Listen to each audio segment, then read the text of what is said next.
Hello, my name is Jesan Sorrells, and this is the Leadership Lessons from the Great Books Podcast, episode number 197. Quoting directly from our book today, and you'll note on the video that I'm going to be looking down a lot, and that's because I have a digital version of the book, so I'll be reading this off my phone. We're going to kind of break the fourth wall a little bit, tell you how I'm doing it, but it is the same book that I would have physically today. So we're going to pick up here from our book today, from our play today, actually. Act 1, Scene 1. Thunder and lightning. Enter 3 witches. First witch. When shall we 3 meet again? In thunder, in lightning, or in rain? Second witch. When the hurly-burly's done, when the battle's lost and won. Third witch. That will be ere the set of the sun. First witch. Where the place? Second witch. Upon the heath. Third witch. There to meet with Macbeth. First witch. I come, Grey Malkin. Second witch. Paddock calls. Third witch. Anon. All. Fair is foul and foul is fair. Hover through the fog and filthy air. They exit.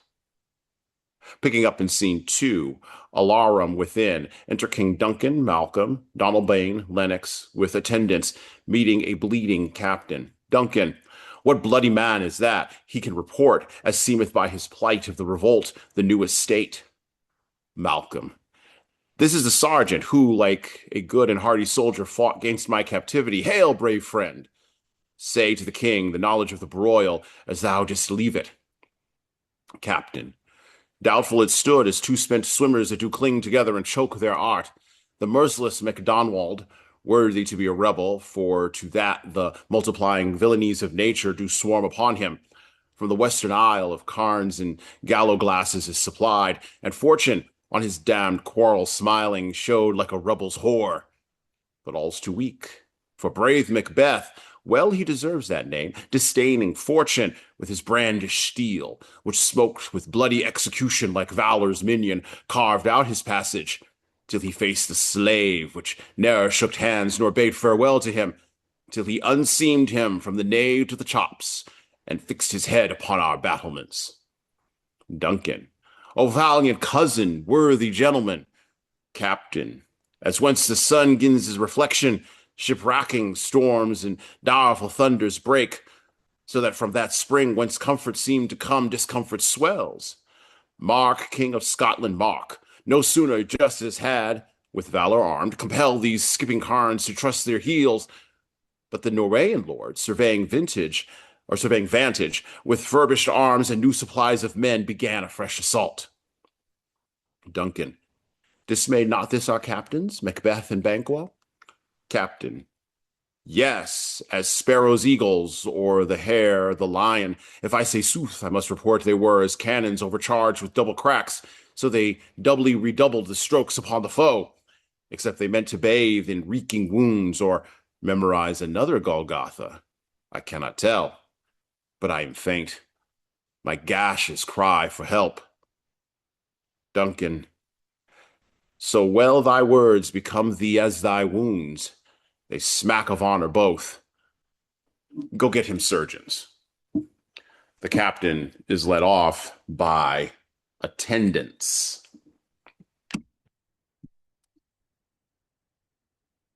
That is a bit from our play today. And it comes to us in this kind of way. And I want you to think about what we're going to talk about today, because we're opening up a month of Shakespeare here on the show. We're going to start with this play that we are going to be covering today, and we're going to move into Coriolanus and Henry V as well. We do this every year, or at least every other year on this show. In reading this play, which, by the way, the name of it has already been revealed in the name of one of the characters mentioned, something about splitting from the nave to the chops there. One of the more interesting facts of our age, the age we live in right now, the age where we have technology like the kind that's bringing you this podcast today, one of the interesting facts of our age is the lack of tragic stories truly, genuinely tragic stories being told via books and film. Now, don't get me wrong, plenty of tragic circumstances are constantly splashed across our collective social media feeds.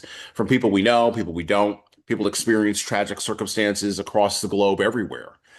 Circumstances imposed upon them by fate or identity or chance, both random and purposeful, and of course, nature itself. We observers of this stream of tragedies are, of course, tacitly rewarded by the algorithm for engaging with this stream through clicks and scrolls and eye movements. And while it may initially appear as though there are more tragedies in the world, the actual fact of the matter is that there aren't any more tragedies now than there ever were before in human history. From the burning of a random village in the Amazon in 1500 BC to a person soliciting funds for cancer treatments on a GoFundMe page in the year of our Lord 2026, tragic circumstances are a regrettable and pervasive human constant. What is missing in our tragic circumstance social media feeds is fictionalized stories of real people overcoming those tragedies to become heroic, or maybe remain anti-heroic, and succeed in the end. Now, it's almost as if we've wound up in a spot like Charlie Kaufman was lamenting in that great movie adaptation back in 2002, where he stands up and he talks to Bob McKee. You may remember this scene, Charlie Kaufman, played by Nicolas Cage, where he says, what if the writer is attempting to create a story where nothing much happens, where people don't change, they don't have any epiphanies, they struggle and are frustrated, and nothing is resolved, more a reflection of the real world. The author today of the play we just read from might come down more on the side of Bob McKee's response to that postmodern lament by Kaufman more than he would with us postmoderns, I think. And the play we are covering today would be part of his answer. Today on the show, we will be discussing the hurly-burly, the nature of tragedy, and the lives of average men, which are more well documented now than at any other time in human history. Today, let us figure out how to think about in our time Macbeth, specifically the tragedy of Macbeth by William Shakespeare. Leaders, the tragic narrative of Macbeth isn't merely, quote, a tale told by an idiot full of sound and fury, signifying nothing, not even in our ontologically materialistic era. And today on our show, you may have already noted if you're watching the video version of this, we have a new guest. We are bringing a new person into the fold. A new guest co-host is joining us. This is her very first time on the show. Welcome to the show, Katie Mestres. Katie Mestres is an artist, actor, educator, human, and clown from Middletown, New Jersey. She has 2 master's degrees, which qualifies her to be here, probably even more so than me. One in Shakespeare and performance. One in Shakespeare and one in performance, I'm sorry, from Mary Baldwin University, located in Staunton, Virginia. She's been working in the theater community on and off stage for over 25 years, finding love in performance, design, and puppetry. We may talk a little bit about puppetry today, too. I want to know if there's ever been Macbeth done in puppetry. She loves script analysis and digging into Shakespeare's poetic and not so poetic texts. And by the way, before we before we open the door for her to come in and say her piece, she was recommended to us by another guest, Ryan Stout. And so this is a case of someone having an excellent experience coming on and then saying, hey, this dude's doing something interesting. You should probably pay attention to this thing over here. So we love it when our guest co-hosts recommend other guests to come on to the show. With all that being said, how are you doing today, Katie? How's it going? Oh, you're muted. I did that to myself.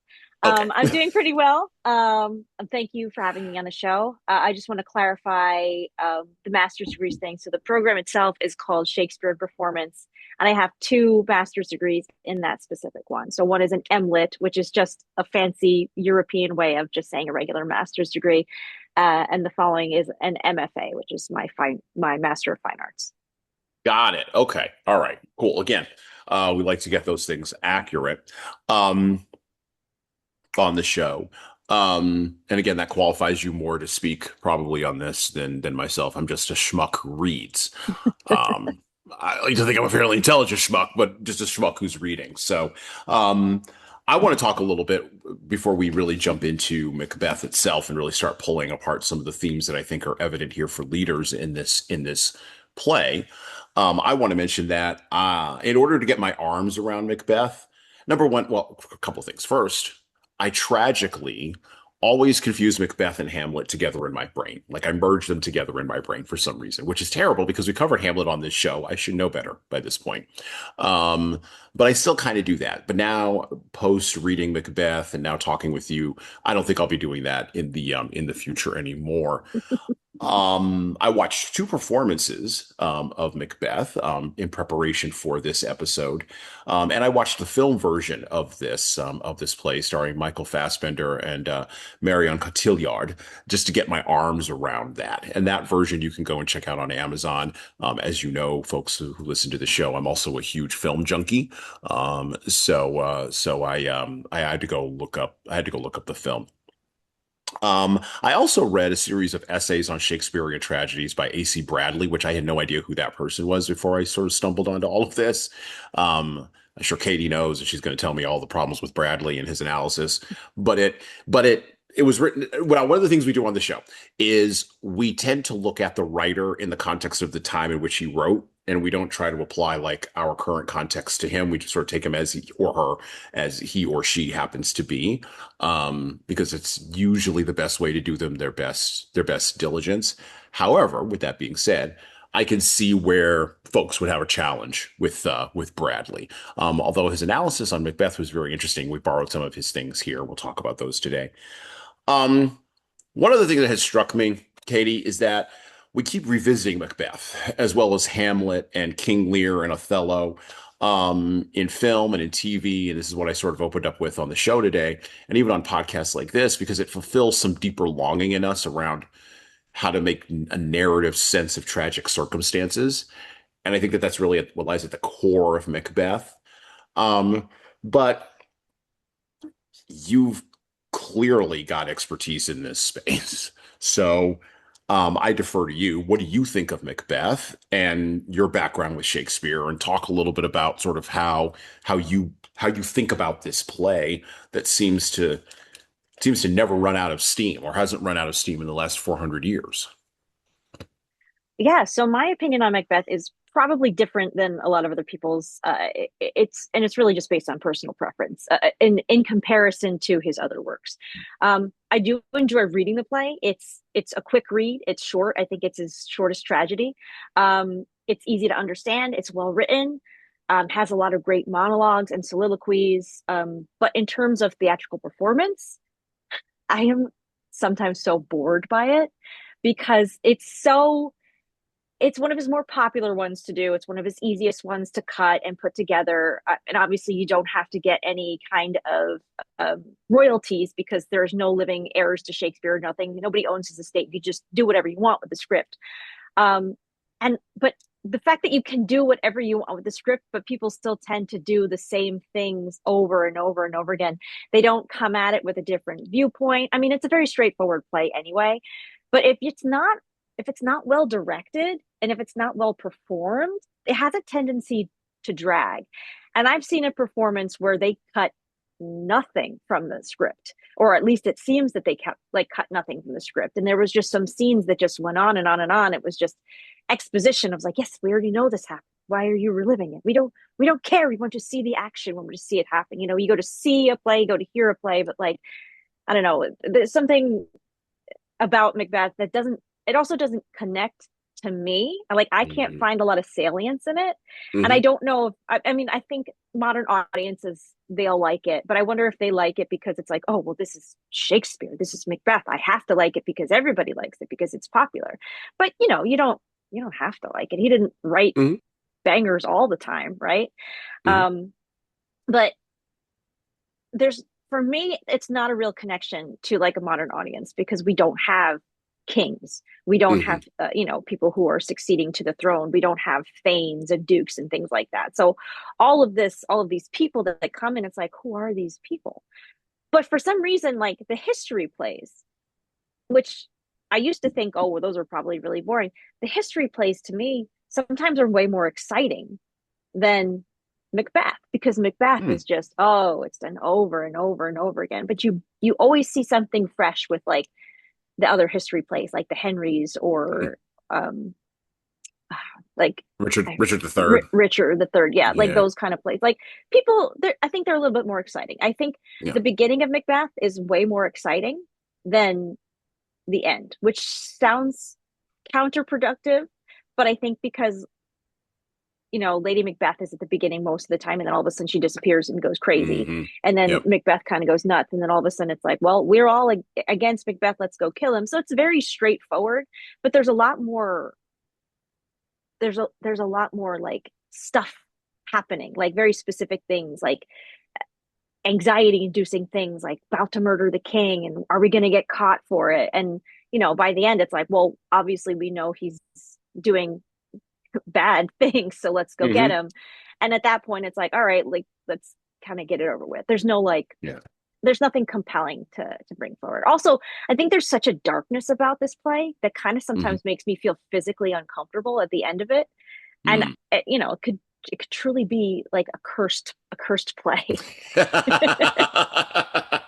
Um, so it's interesting that you would bring these points up because I think you're right. I don't think you're incorrect in any of this analysis. I think productions enjoy it, to your point. Like the production I watched was one that came out of it was filmed from the BBC and it had the guy from Doctor Who, one of the Doctor Who's in it, and one of the more recent Doctor Who's. Uh, Oh, David Tennant, probably. He's done a lot of Shakespeare. might have been him, but I might be wrong. My guests will, or my listeners will correct me on this. If it wasn't 10, it might. They're reaching out to me all the time. They're telling me, "Oh, no, you missed that one," and I could look it up, but I'm not going to do that right now. But it starred a guy from Doctor Who. It might have been Tennant, and it was done. Talk about modernizing it, right? Mhm. Everybody was dressed in modern costume. It was very and I've done some theatrical production work in my distant past. When I was in community college, I did some community theater stuff because I was a Bachelor of Fine Arts major. That's what I went to college for. I did not go to college for business or any of that other kind of stuff. And I came to that later on. But in my Bachelor of Fine Arts practice, I figured I needed to know something about theater production. So I did a little bit on some theater productions and went and saw some theater productions in New York City. And so the set design of it, which was fascinating to me, was very modernistic. Or postmodern, actually, which went along, of course, with the modern costuming, like Banquo and Macbeth when they're dressed as soldiers. They're very much dressed like they came out of the Iraq War. So it's a very contemporary, contemporization of Macbeth. So I think to your point about staging it, it's easy to stage. You don't have too many transitions. It works. You can kind of mold that a little bit. I also think you're correct in that um, there's a lack of, and we'll talk a little about this today, but particularly with Bradley's analysis of sort of Macbeth, but there's a lack of psychologizing around why Macbeth does the things that he does, that because we live after the death of not the novel. Well, yeah, we live after the death of the novel because the novel's basically dead. I think, anyway. That's one of the ideas that we explore on this show. Not the book. That's why this show is called Leadership Lessons from the Great Books, not Leadership Lessons from the Great Novels. The book is still alive, but the novel itself has migrated to all these other spaces, right? So it's migrated to film very strongly. It's migrated to theater, where you came out of, or where you make made your bones. We think that it's, at least on this show, I think that it's migrated to social media, like all the things that a novel used to do, that interiority, like a good Jane Austen novel. Now we actually rely on streaming shows and movies to do that for us. So the novel's probably on its last legs. And you can disagree with me about that if you want, but Macbeth comes before all of that. And so you're right, we don't get interiority into Macbeth, or we don't get a psychological sort of analysis and a slicing of him. Um, We also don't get a psychological analysis and a slicing of Lady Macbeth. We have no idea what, well, not no idea. We have a limited idea of what her motivations are, only based on what the words are that Shakespeare put in her mouth. And again, we're post novel, right? We're also post feminism, which is a whole other kind of set of pieces of analysis around that. And so we're looking at it from different lenses, right? And so I agree with you. And then as far as the darkness piece, one of the things we really like as people, particularly postmodern people, is we like this idea that um, anybody can be redeemed at any time. And I was watching a recent movie that I was watching, Masters of the Universe. I don't know if you've seen that movie. It, Is that the He-Man one? yes, He-Man and the Yeah, Masters of the Universe. Yeah. I haven't seen that in a really long time, but I used to love um when I was a kid, it used to come on like, I don't know, channel 11 or something every Yes. year, and we like were like already around the TV with our popcorn. We're like, we're gonna watch Masters of the Universe. We were so excited. It was like an event in my household. So the movie is interesting because it's sort of nostalgic bait for people like Hmm. you and I who remember this and sort of have these memories. But then it's also updated for like millennials and Gen Zers who have no concept of any of that and didn't get to experience that historically. Hmm. Um, and so one of the things that is interesting in that movie is Skeletor has a moment played by the Jared Leto crushed it as Skeletor. Oh Uh, my God, it's ridiculous. And he says something to He-Man in there that is so totally antithetical to our time. It took me by surprise that he actually said it out loud because He-Man's trying to, see if there's any good in him, if he can be turned, whatever. And Skeletor laughs, that cackle, and he goes, I just do evil stuff for evil's sake. I'm just mhm, evil. Like there's no great well of goodness inside of me somewhere. No, I'm evil. I do evil. He didn't say the curse word, but he's like, I do evil stuff. Like, that's what I do. I'm an evil guy. There's no other motivation other than that. And it was sort of weirdly refreshing to like hear that because that means that he's not redeemable. You gotta eliminate him, right? Kind of like the mhm, Joker in the Dark Knight, the Dark Knight back in the day with Batman. But we struggle with this idea that people aren't redeemable. And so Macbeth challenges that because Macbeth is not redeemable. Macbeth does not get redeemed at the end. He just gets killed. And that's just it. So I agree with you. That does create a certain darkness 400 years later in the psyche of a Westerner when they read it. So I agree with all of your points. I'm fascinated by this because I think the lessons in here are really interesting from a tragic perspective. Because to your point, and I'm going to push back on this a little bit, I think we do actually have kings, but we call them mhm. CEOs now. Oh yeah, yeah, yeah, yeah. And we do have emperors, we call them prime ministers now. And we have these people that are playing at global levels in our world, but they don't seem to ever this is very broad. I'm going to open the door here. They don't ever seem to experience tragic circumstances like the rest of us. They seem to just sort of float above it all. Yeah. And I think that's the thing that actually hooks us into Macbeth. It's sort of Schadenfreude for us Hmm. because we see these, like, I'll use a public example that everybody knows. Bill Gates' name was on the list of folks that went to Epstein Island. Hmm. People are still buying Microsoft products. We're recording this on a computer that is powered by Microsoft. There seems to have been no penalty for any of that. Yeah. And I think tragic narratives give us the ability, like Macbeth, give us the ability to sort of walk out all of those feelings of like frustration and anger and vengeance and desire for justice to see things happen to people that we think deserve it. And that's why I think Macbeth still works. But I don't know what you think about that. I don't Oh know. yeah, I mean, I think obviously Macbeth still works, and like I see your point with CEOs and prime ministers and being those, what we have now today. I think the thing about Macbeth is that it's the succession of title kind of a thing, and like while Okay. there is some like type of nepotism sometimes within companies, it's not like, oh well, this person is going to get this kingship because they're next in line if Hmm. this person dies. So like if somebody's like, well, if I unless you're like, I'm the son and I'm gonna go kill my dad because I want this CEO title, there's not like that type of succession in our public sphere that connects the same way as like, oh, if the king dies, then Macbeth is going to be next in line, right?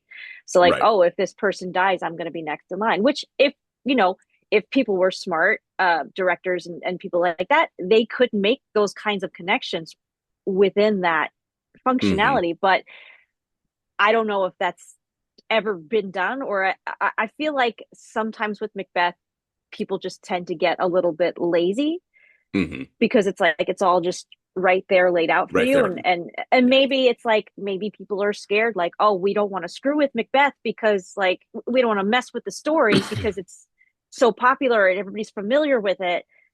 Why change it? Which I get, familiarity, it's something that keeps the masses coming in. And I think sometimes Hmm. too, like those, it's gotta put the name on the marquee, right? Like, oh, Macbeth is coming. Like I know exactly what to expect when I'm going into Macbeth. I know what happens. I'm already prepared. I don't have to worry that I'm going to hate this play because I already know that I love it. I want to see what it's done with. And I think sometimes people go to see these Shakespeare shows because they want to see if what somebody else has done with the same Instead story. with the same story. Yeah. So, Yeah. but sometimes it's just, oh, I'm just going to keep doing the same thing and over and over again. And I like that you mentioned Shakespeare in modern clothes. I love when performances do that. And I think it's becoming Hmm. way more and more common, because that kind of connection to the audience, where you modernize the characters on stage, it makes the audience feel like they're living in the same timeline as the story that's being told. So Hmm. it makes that kind of visual connection to it. And that's, I think, important because if you think about it, the most accurate way to pay homage to Shakespeare's design is to be as simple as possible because he didn't have sets.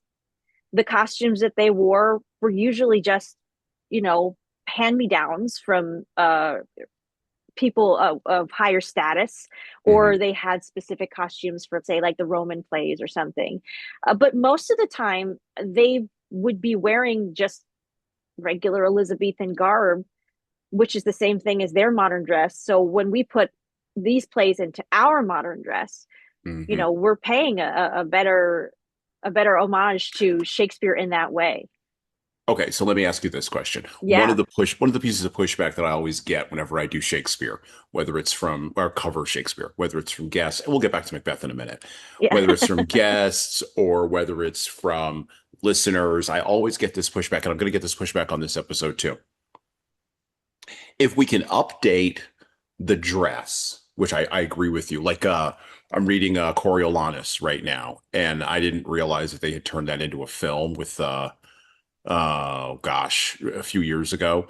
And so I went and looked at the trailer for that, and they're all in modern, garb. I think Gerard Butler is in that movie, Hmm. or the movie version of Coriolanus, right? Um, and so they're all not even in, they're not in Roman garb. They're in modern warrior garb, right? They're dressed like soldiers from, again, the Iraq War, the Afghanistan War, whatever these modern wars are that we've had. Okay. And so that connects to your point, that connects with the audience. But Ray Fiennes, that's who it is. Ray Fiennes and Gerard Butler, Fassbender, Maria or Marion Cotillard in Macbeth, the film version of Macbeth, which by the way, they weren't updated in their clothing. They kind of did the original thing. Okay, cool. Hmm. But they set it all in Scotland, so it's like in it that this the sets are the environment, which is kind of amazing. Um, but the pushback I get is you could update the clothes, but you can't update the language. Why are we saying these and thous? Why are we saying error and or and why are we doing this? Like, just make it English. That's So always the pushback I get. So go ahead and yeah, respond to that. Yeah. and I'll definitely respond to that. So like it is, first of all, it is English. It is early modern English. So I know a lot of people say, "Oh, it's old English. I can't understand it." It is early modern English. Yeah. most of the time written in iambic pentameter or other kinds of meter, sometimes in prose. I think people approach Shakespeare and they're so afraid of it because they're like, well, I don't understand what any of this means. It's just poetry. So it's Yeah. just poetry. So really, it's just heightened language. It was the language of the time. And I think the fun of it, for me anyway, is analyzing the text and trying to understand exactly what's being said and looking at all the rhetoric and using that towards performance. And it's you have to appreciate the beauty. And that's not to say you can't make a modern English version of Macbeth. You can, but then it Mhm. wouldn't be Shakespeare's Macbeth. It would be somebody else's interpretation of Macbeth, and therefore you'd have to license it from them. So it's just way easier to just use the original Macbeth because it's free to license. You could just do it, and it's poetry, and it's beautiful, and the language is lovely. And it's interesting looking at a lot of his other plays. I remember I was in like a Shakespeare survey class in my undergrad, and we were reading a variety of plays. We read Midsummer Night's Dream, we read Henry IV, we read Hamlet, we read The Tempest. There was one other that we read, but after I read Henry IV, part one, and then I immediately read Hamlet after that. And I was like, oh my God, he loved Hamlet. This was his magnum opus. The language in Hamlet is so much more heightened than the language in Henry IV. Henry IV is simpler. It's just kind of like whatever. There's a lot more prose, but in Hamlet, it is art. It is his masterpiece. It is, I think, one that he loved writing. So you can tell the difference. Like even in As You Like It, that play is like 90% prose. He was Mm. just kind of like, and I think I've heard people joke like, oh, he wrote As You Like It because, and that's why he called it As You Like It, because it's like the audiences wanted more and more and more stuff. And he's like, well, here you go. Here's some crap that I just put out. So it's like modern, like modern filmmakers, right? Like we got like a Steven Spielberg or something. In 400 years, people are going to look at Steven Spielberg the same way that we look at Shakespeare today. Shakespeare was just a popular playwright at the time, Mm. and that was the common media. So like our common media today is film and television. And back Mhm. then it was plays and bear baiting, which was competing with, you could pay the same price to go see a play, or you could go down the street or across the street and go see a bear being attacked by dogs. So like it's just that was their entertainment for the time. And our entertainment for the time, Spielberg, not everything that he makes is a masterpiece. Like, That is sometimes true. That sometimes is he true. makes like stuff that's like, okay, this is for the common people, but then he makes bigger, more important, like Titanic is some like an Yeah. epic movie that he made. And then I forget, I can't think off the top of my head other things that he's made right It's now, okay. but It's you okay. you understand Like you yeah, understand yeah, yeah. the comparison there. Oh yeah, Close Encounters of the Third Kind, Mm-hmm. or E.T. the Extraterrestrial, or the any of the Indiana Jones movies that he directed, any of the first three. I'm not talking about the last few. Those don't exist in this dojo. We don't talk about those. Um we don't talk about those. Um or any of his historic epics, so Saving Private Ryan, Mm-hmm. Schindler's List. Yeah, I Um, thought he did Schindler's List. I yeah, just wasn't sure. yeah. And Titanic was done by James Cameron, but that's Oh, James okay. Cameron, duh. That's okay. That's all right. That's all right. That's all right. You On that one, you can kind of flip flop them. They're both doing. I mean, it's fine. My point is, and I get your point. Those he's going to do those kinds of films, but then he's going to, oh, for lack of a better term, he's going to push out something like Disclosure Day, which just came out. Hmm. And it's like, maybe you're done, Stephen. Maybe it's time to be done. And maybe that's okay. Like it's like Eminem would maybe say back in the day, like it's okay to be done. Um, okay. Uh, Before we go back to Macbeth, one other point, and I want to find out from you. We don't often talk about who Shakespeare was as a creative on this show, because we just make an assumption, and probably an erroneous one, that most people just know who Shakespeare is.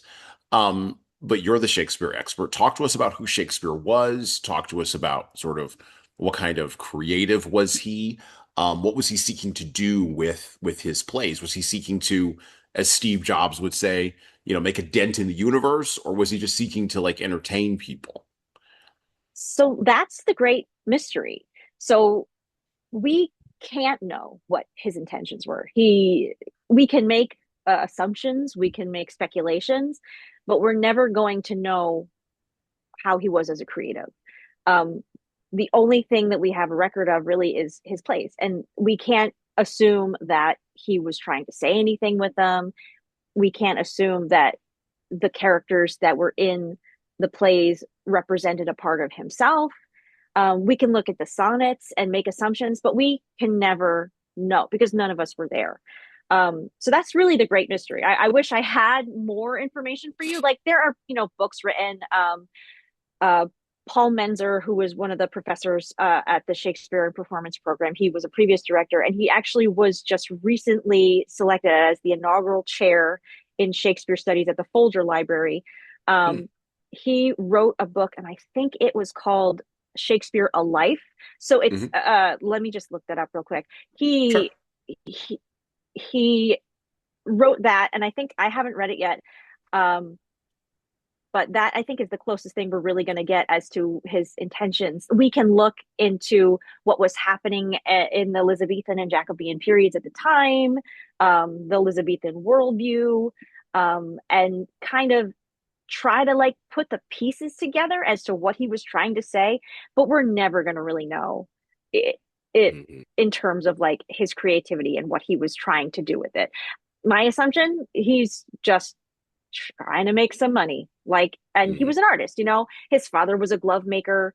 Um, we don't know if his father wanted him to also continue in the line of glove making. Maybe, I don't know. These are all just speculations and assumptions, and you can use your imagination and kind of think. Um, see, see. Sorry, I'm just No, you're fine. A Brief Life. William Shakespeare, A Brief Life. He wrote that in 2023. Okay.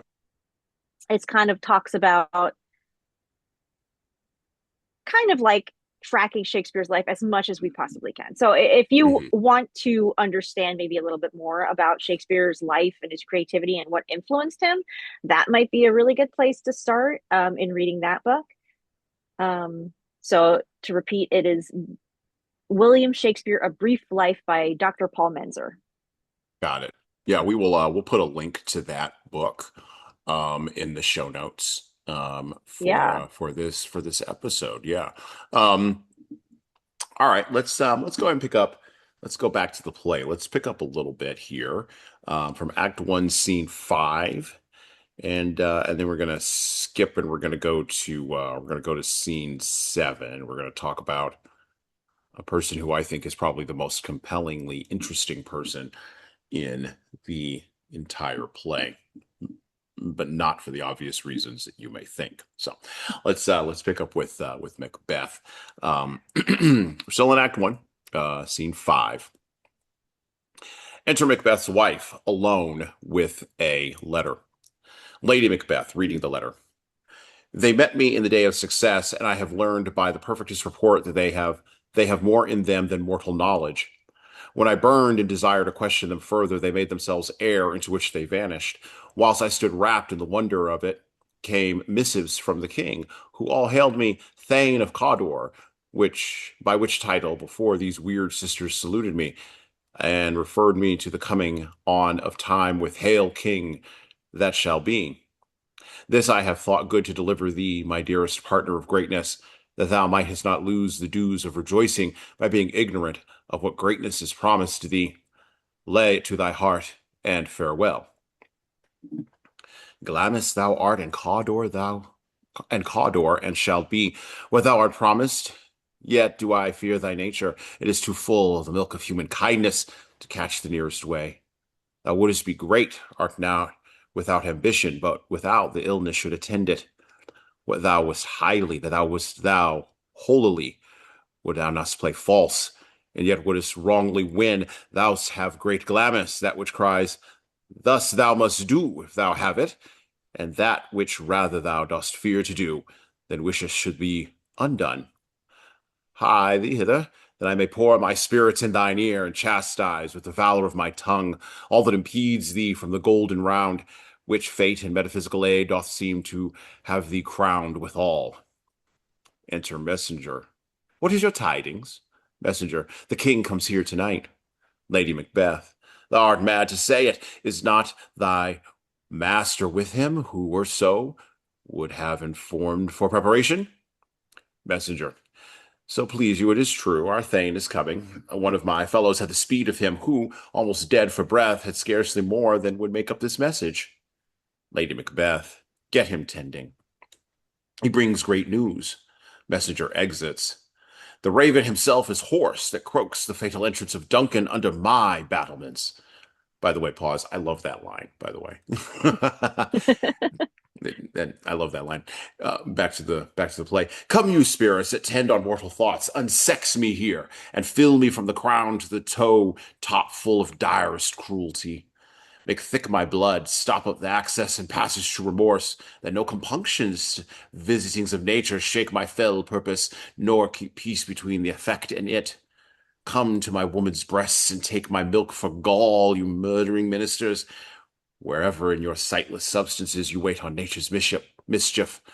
Come, thick night, and pall thee in the dunnest smoke of hell, that my keen knife see not the wound it makes, nor heaven peep through the blanket of the dark to cry, Hold, hold! Enter Macbeth. Great Glamis, worthy Cawdor, greater than both by the all hail hereafter. Thy letters have transported me beyond this ignorant present, and I feel now the future in the instant.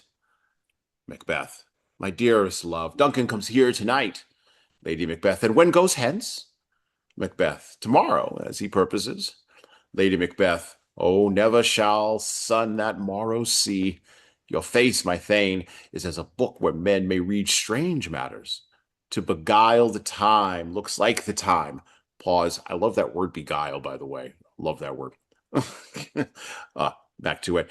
Bear welcome in your eye, your hand, your tongue. Look like the innocent flower, but be the serpent under it.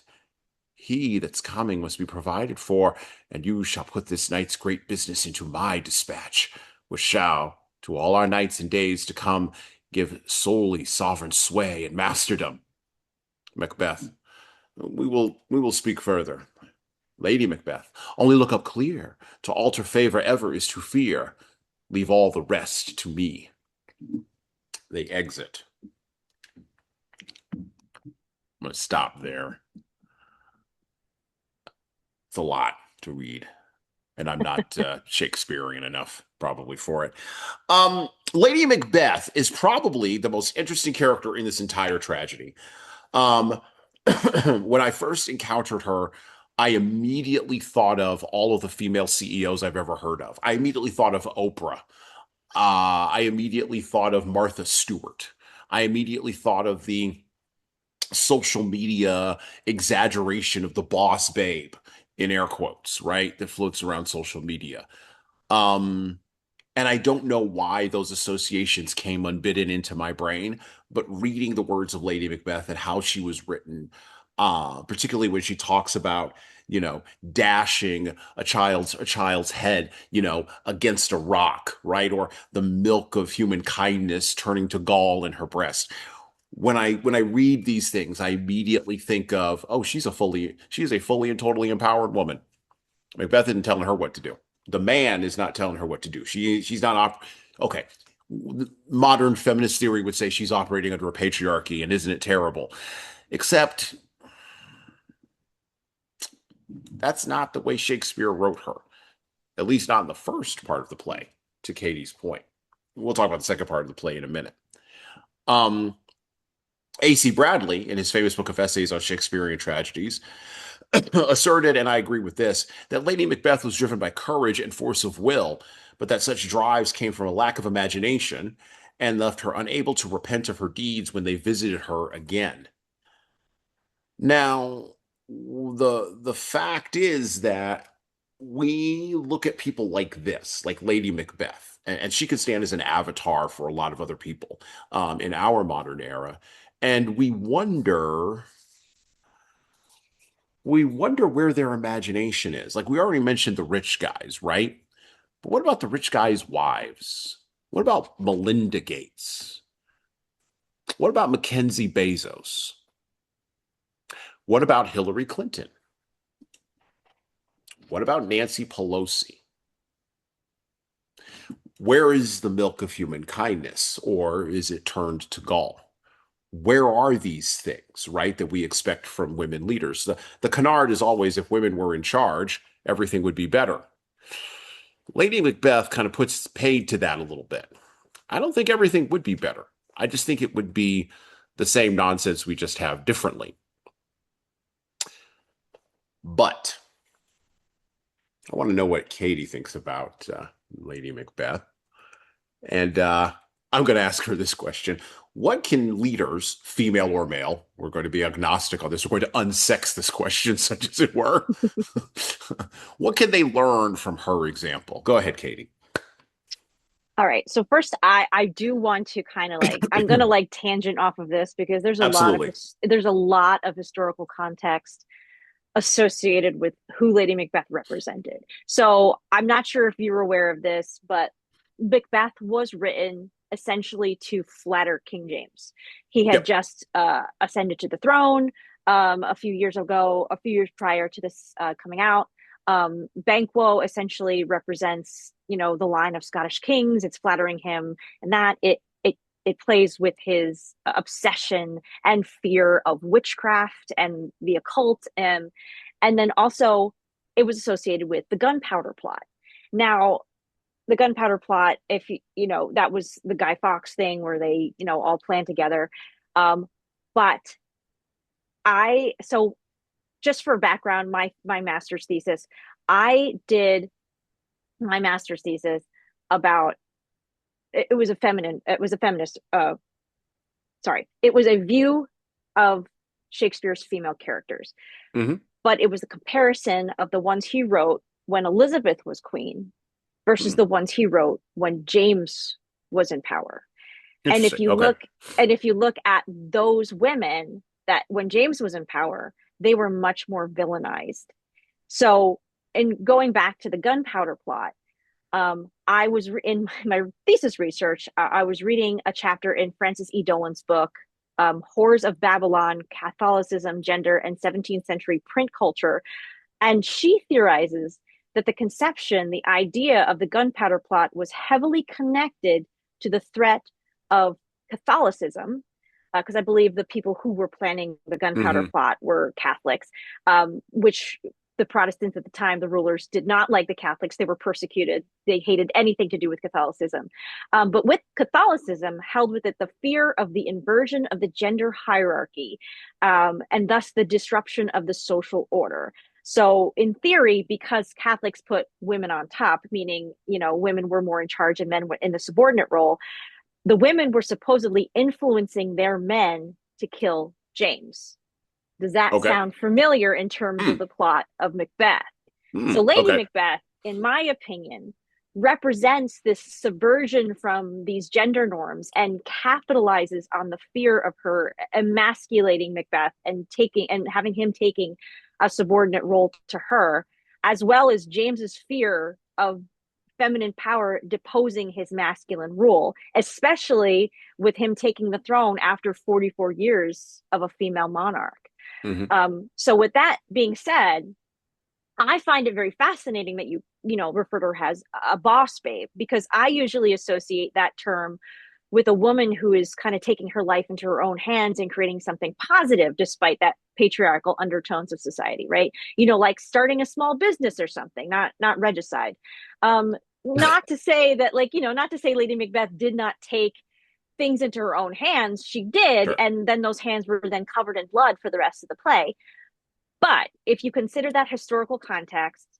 she is, in my personal opinion, written as the main antagonist of the play. Hmm.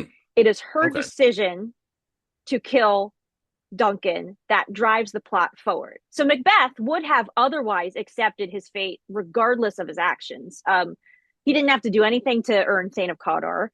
He has a conversation with himself in Act One, Scene Three, where Hmm. he's like, "All right, what should I do? Should I take any actions?" And then he decides to himself, "If chance will have me king, while chance may crown me without my stir." So he has already decided for himself all right, I'm not going to do anything because obviously I didn't have to do anything to get Thane O'Connor. I'm just going to excitedly tell my wife, hey, this happened. Guess what?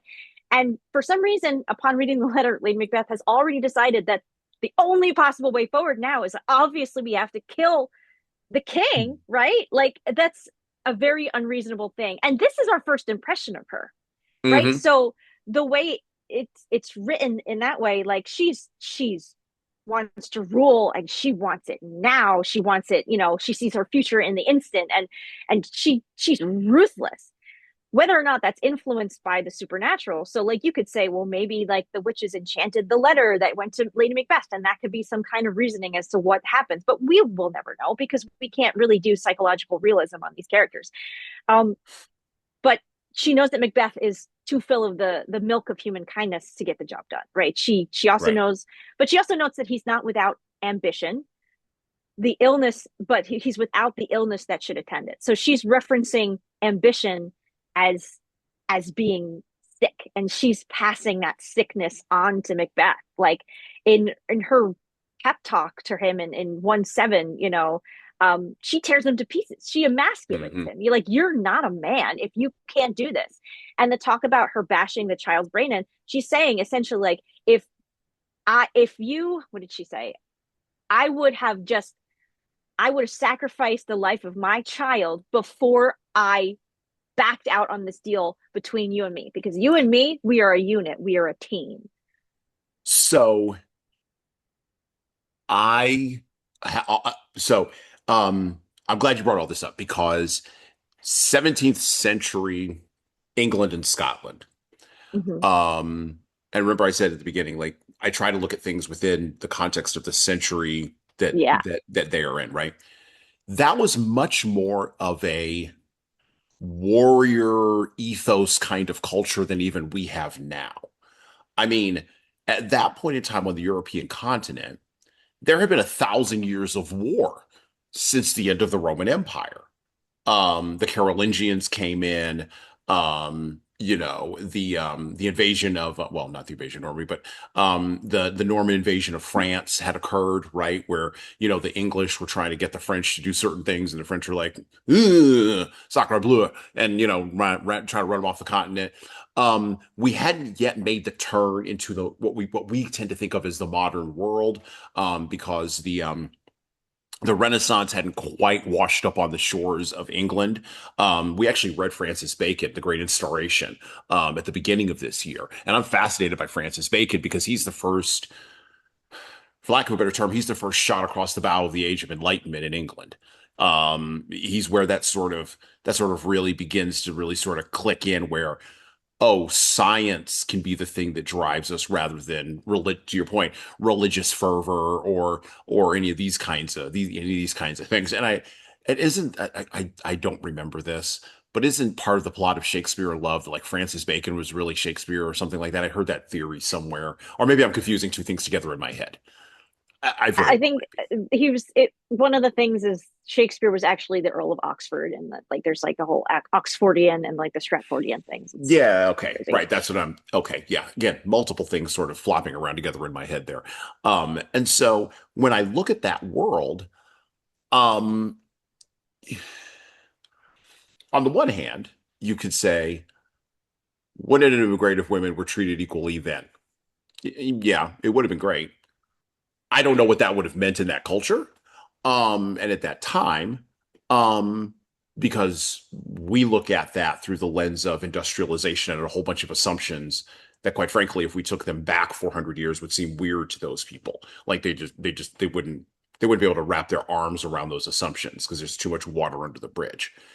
Um, I also think that to your point about not being able to psychologically examine our characters, I think we read something like this and it seems weird to us because we don't know kind of what their psychology was.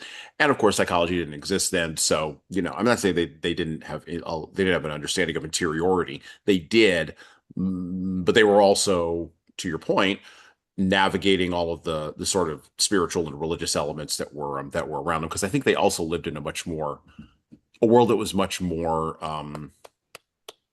not focused, but a lot more familiar. That's the term I'm going to use.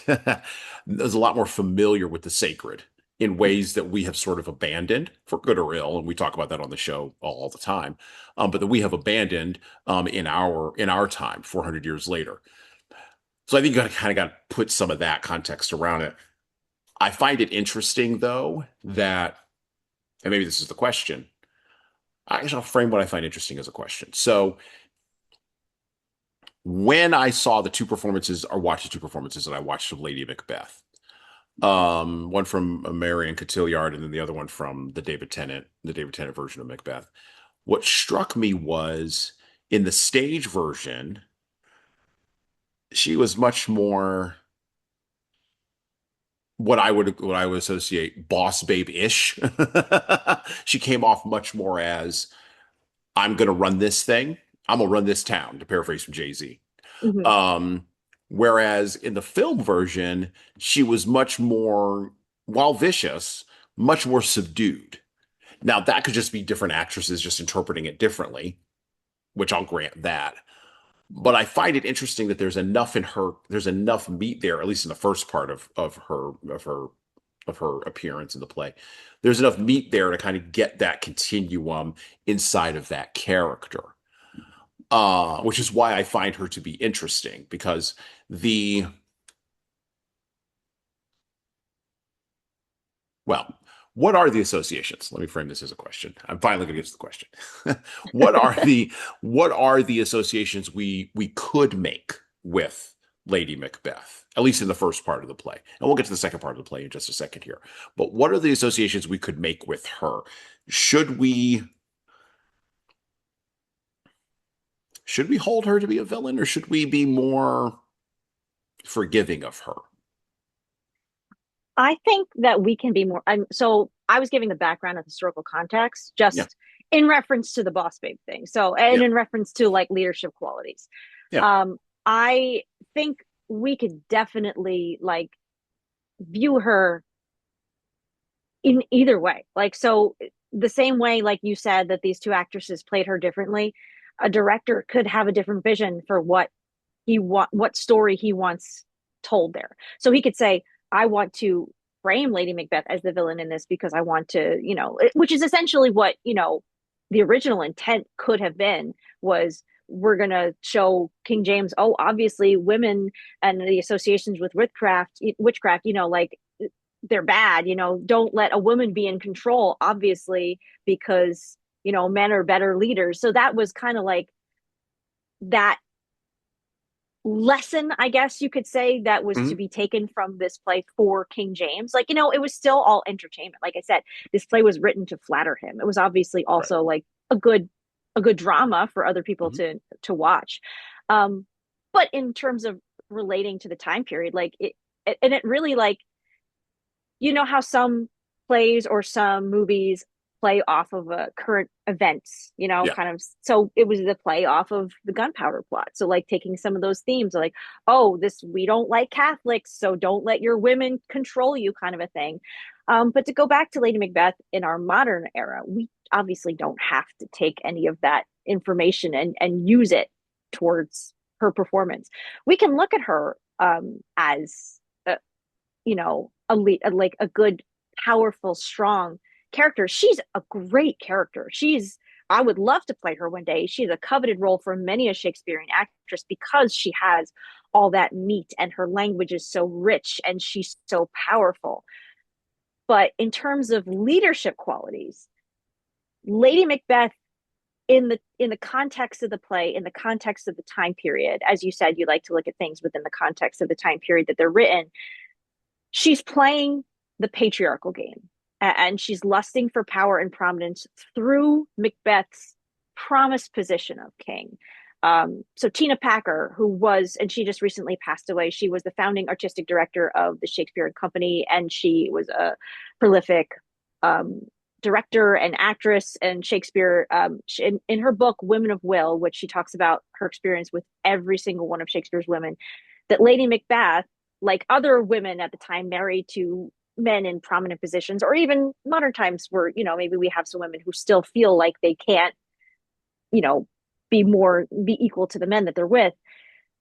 She joined with their husband's ambition, empowering their men to get further than they could themselves. So she is kind of living vicariously through Macbeth in these instances because she can't do it on her own. She's not in a social position to get what she wants. But Packer says the story of Macbeth is the story of what happens when a powerful woman loses herself and plays the patriarchal game. It ends in fascism. Hmm. So the lesson to be learned needs to be kind of treaded a little bit lightly, right? So we currently live in a patriarchal society, which has been recently exacerbated by current leadership. We're going back in time in terms of women's rights in some instances. So if we want to look to Lady Macbeth as an example of leadership and what we can learn from this today, we need to be really careful about how we handle it, considering the historical context of what feels a little anti-feminine. So we could simply say we need to look at not being blinded by our own ambition and losing ourselves in the rabble. But it doesn't have to be that simple. Like I said, witchcraft was so often connected with women not adhering to their gender roles. Even in the beginning of Macbeth, Banquo says, "Are you women? Your beards would make me call you otherwise." So they're kind of like androgynous creatures, like because true women, in the eyes of Protestant um, early modern England at the time, were supposed to adhere to specific gender roles. They didn't always, obviously. Like you have laws and rules today, but people do whatever they want. They just pay Hmm. fines for it, right? But James's obsession with witchcraft may have been incredibly influential to Shakespeare and essentially designed the fate of Lady Macbeth as somewhat of a warning to the perils of women in power. We don't want to take that lesson. Contrarily, it may have also been a lesson for the men as to what happens when your masculine and your feminine powers are not balanced, meaning the hierarchy is swapped, like which we said was anti-Catholic fear, right? So, but for our modern listeners, the balance of feminine and masculine powers should not be interpreted as external, but internal, right? So, in order to be a great leader, you need to be a balanced leader. You need to balance your ambition with your humanity. You need to be both strong and soft. You need to have a tender listening ear as well as a strong moral judgment. Otherwise, it could devolve into chaos and anarchy and mutiny. And, obviously, we saw the fate of the Macbeths. So we want to, do we want to take what face value what Lady Macbeth is doing at the beginning of the play, especially considering what happens to her at the end? So there's an element here that we also miss in thinking about this that I would like to Mm-hmm. throw into the pot as well. It Yeah. suddenly occurred to me when we were talking, or when you were talking. Um, we don't talk a lot in our modern times about the nature of marriage between men and women. We actually don't talk a lot about that. We talk a lot No. about divorce. We talk a lot about divorce. We talk a lot about separation. We talk a lot about single parents. We talk a lot about step parents. We talk about same-sex parents. We talk a lot about all these other kinds of different arrangements. But it is almost deafening, the lack of noise around. And I'm married. I've been married for many years. I don't know if you're married or not, but we'll just leave that I, aside for I a am, second. yeah. Okay, all right. So being married in a to frame it in modern, postmodern terms, a long-term committed relationship with children and property and all of these other kinds of things going on, and been married for a long time and planning on staying married for a long time. We don't talk about the dynamics of what happened between men and women in marriage. And Macbeth, Mm-hmm. Shakespeare touched on this. He didn't specifically put his whole hand on it because that might have been too much for him, and maybe he didn't need to because everyone in the crowd who was watching the play, even including the king, knew what the deal was. So they had a different set of social assumptions than what we Mm-hmm. have, right? Yes. Um, And you could talk about the Catholic Church and the Catholics versus the Protestants and the Protestant Reformation, which had started in, 15 whatever, with Martin Luther and had spread across the continent and it's proceeded to rack and ruin, religion, along with the printing press, by the way, which allowed all of these kinds of dynamics around Protestantism to spread. Without the printing press, there would have been no Protestantism. It wouldn't have happened. And so you have a situation where people are knowing what the deal is.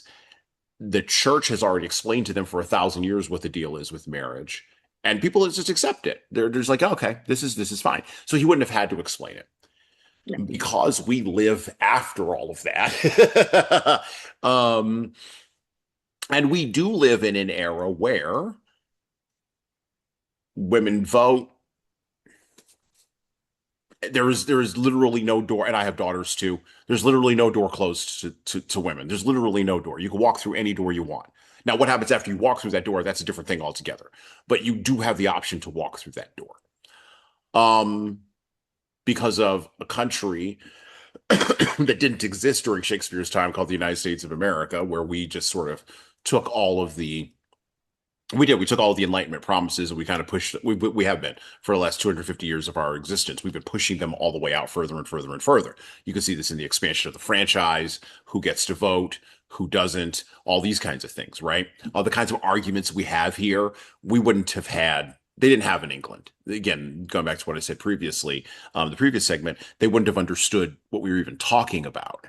It wouldn't have like natural rights of man. What? I don't know what even that means, right?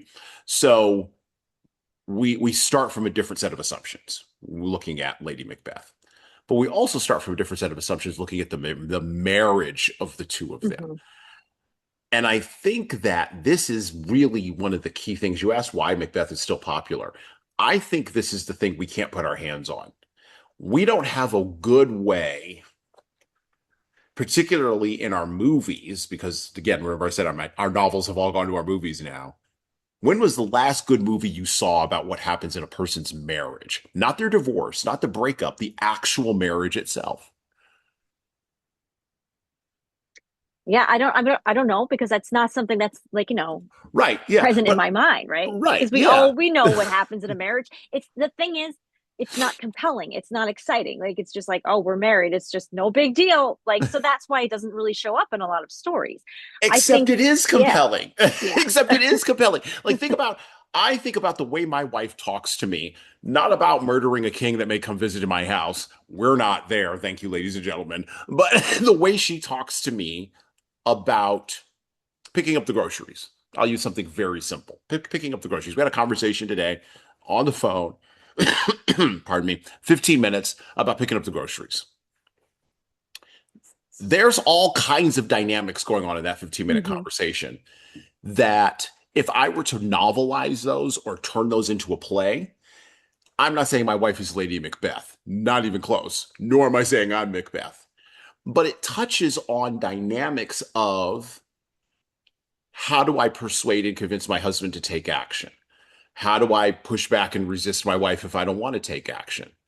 How am I gradually persuaded and convinced to take action? How is she gradually persuaded and convinced to take action? Because by the way, just so you know the full, like some of the full stack of the dynamics in there, we've also got a home renovation going on. We've got Hmm. like three kittens living on our back porch that came out of nowhere. We've got, kids getting ready to go back to school. We've got a vacation coming up. My wife was sick over the weekend. I'm just getting over being sick. I had a death in the family recently, a sibling, we've got birthdays coming up, literally three birthdays, bang, bang, bang, bang, bang in a row while we're out of town. We're traveling. There's a lot of dynamics going on. All of that is, to paraphrase from Bob McKee, who I mentioned at the beginning in the open here, that's all human drama. Hmm. And it's all layered underneath there in a 15-minute conversation about groceries. The fact that we can't find drama in that stuff is a sad commentary on our time, not on Shakespeare, because Shakespeare Hmm. could find the drama in it. We can't find it? What are we doing? I don't know. We're finding more and more sensationalized things to talk about. I think we're losing the connection with like just living because we're not living. We're trying to survive. We're trying to like get through this hellscape together. So like all of the things we don't have time to think about, oh, how nice it is to be married and look at all the fun things, that's happening in the dynamic with my marriage. People, I mean, and maybe maybe that will like calm people down, but like most of the time people want to be distracted. So they want Hmm. distraction from real life now because real Hmm. life is too heavy to bear. So so like having those like, oh, we're gonna, watch a husband and a wife have a conversation for for the people involved, it's very exciting because obviously Hmm. you love this person, but for Right. outside people, it's like, I don't care about groceries right now. The world is on fire, so that's where we're losing that And in this our is modern time. well, and this ties back to something that I said at the beginning, right? My opening. Yeah. We are so confronted in our algorithm with tragic circumstances, Hmm. and yet we struggle to put a narrative to those circumstances. Just like to your point you just made, we are struggling with all of these externalities that it could be argued historically have always been there, but let's just leave it at that. We're struggling with all these externalities, which is the same thing as tragic circumstances. Let's just put it all in the same box, right? But we don't have a creative narrative structure to make meaning or significance or sense of these things. And I think that this is Hmm. what Shakespeare does so brilliantly, and this is why Macbeth survives, along with Othello and King Lear and Hamlet, right? Like the Iago in Othello. I I could go on a 3 hour tangent on how much I love Othello because first of all, the story is so compelling. Hmm. Iago is the perfect villain because Iago is like, he's a guy you would meet on the street. Hmm. He's so charming. And I think one of and I'll say this now, and I'll try not to go on a tangent because I could talk about Iago forever. I think one of the things that happens in casting of Iago is that they always make him much older than he is canonically. In the play, he's like 27 or 28 years old. Hmm. You see a young man like that, you don't assume he's a terrible person. He's probably handsome. He's charming. Everybody calls him honest Iago. Like he's just a guy, but he's just a guy with a vengeance for no reason. He's just a piece of crap, like, and I love that play because it is it is so it is so salient true to life. And that's what Hmm. I'm missing in Macbeth is that Okay. true, that like connection of like this particular character is so strongly well written, and he talks to the audience and he's like, and you can't lie in a soliloquy, so everything he's telling the audience is true. Therefore the audience is now complicit in whatever Iago's up to because they're not stopping it, right? They're allowing it to happen. So Iago is a better looking version of The Underground Man in Notes from the Underground by Fyodor Dostoevsky. I And I don't know assume. if right. I have And I not don't read know if it. you ever read it. If you Notes from the Underground is very, very small. We covered it on the show a couple months ago. Very small book, but the kind of not sociopathic, I won't use that. Well, yeah, actually, no, that's the correct term. The kind of Yeah, he's a sociopath. the kind of sociopathic bitterness and hatred that Dostoevsky described in Notes from the Underground, that just with a better face on it, with a better looking, a 27-year-old, hardcore. I always think of Iago as, to your point, I always think of Iago as a supermodel. I always do. I always Mhm. put those two things in my head, right? Visually stunning, compelling, but with, to your point, this thing that's in the underground man, this bitterness and this hatred, and Mhm. at the end of the day, which we kind of now analyzed, underground, notes from the underground. You should go back and listen to that episode if you haven't, folks. Um, Iago, just like the underground man, hates himself, Mhm. Oh yeah. and that's the key to the whole thing. He hates himself, just and so he's going to punish everybody else because he hates himself, which of course leads to tragic circumstances.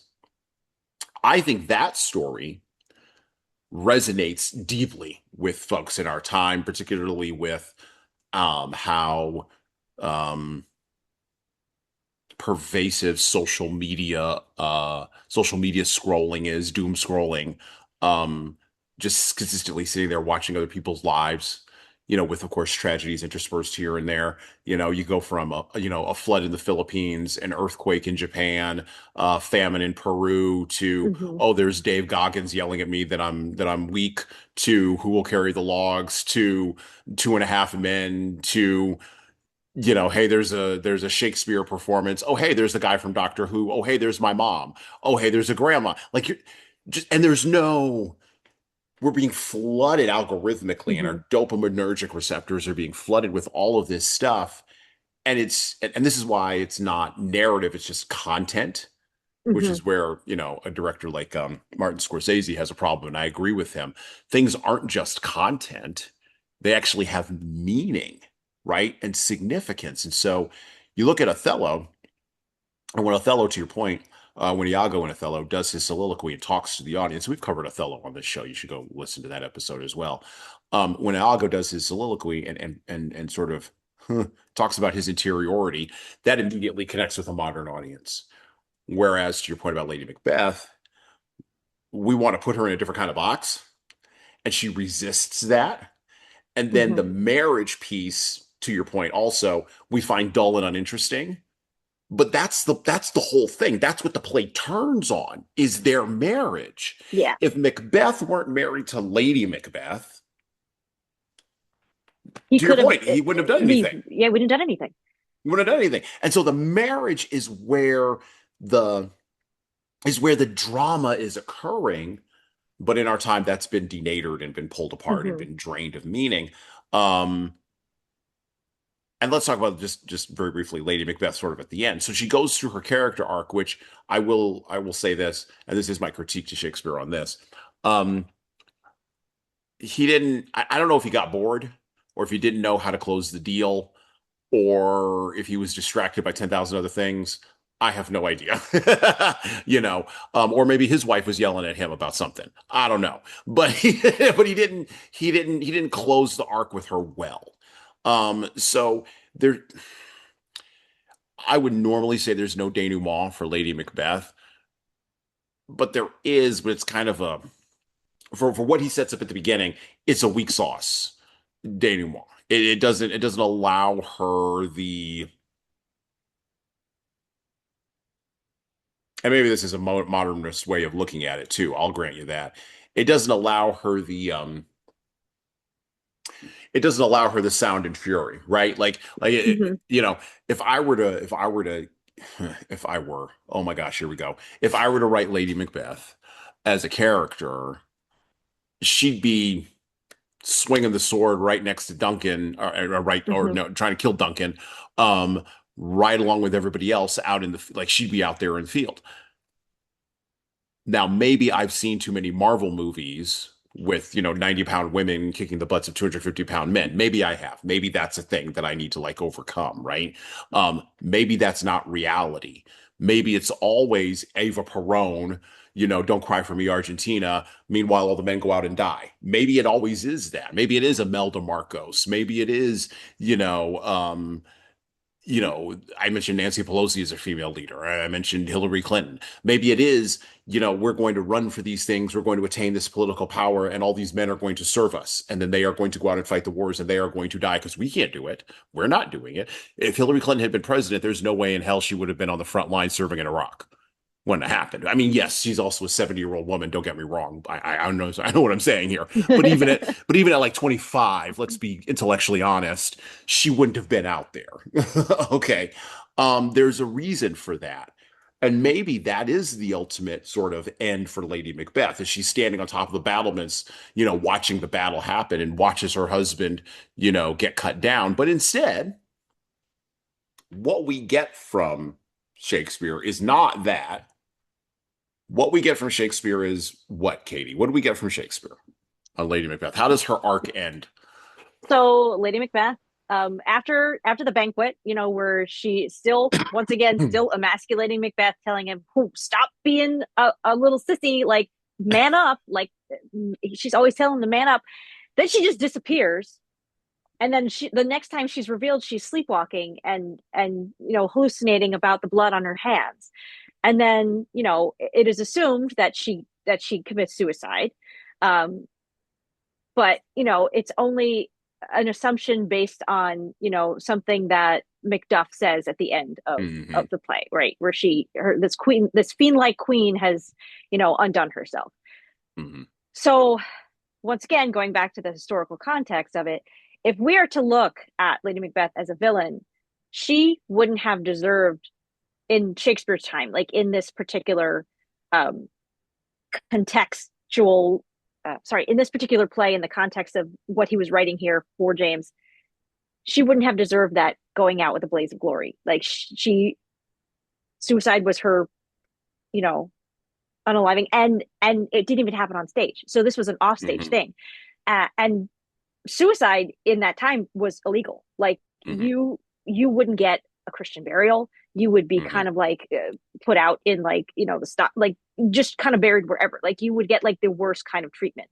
But Right. because she was clinically insane, essentially, that would have been a way to kind of like get her that Christian burial. So she still gets this thing where it's like, okay, she committed suicide, but that's because she was crazy.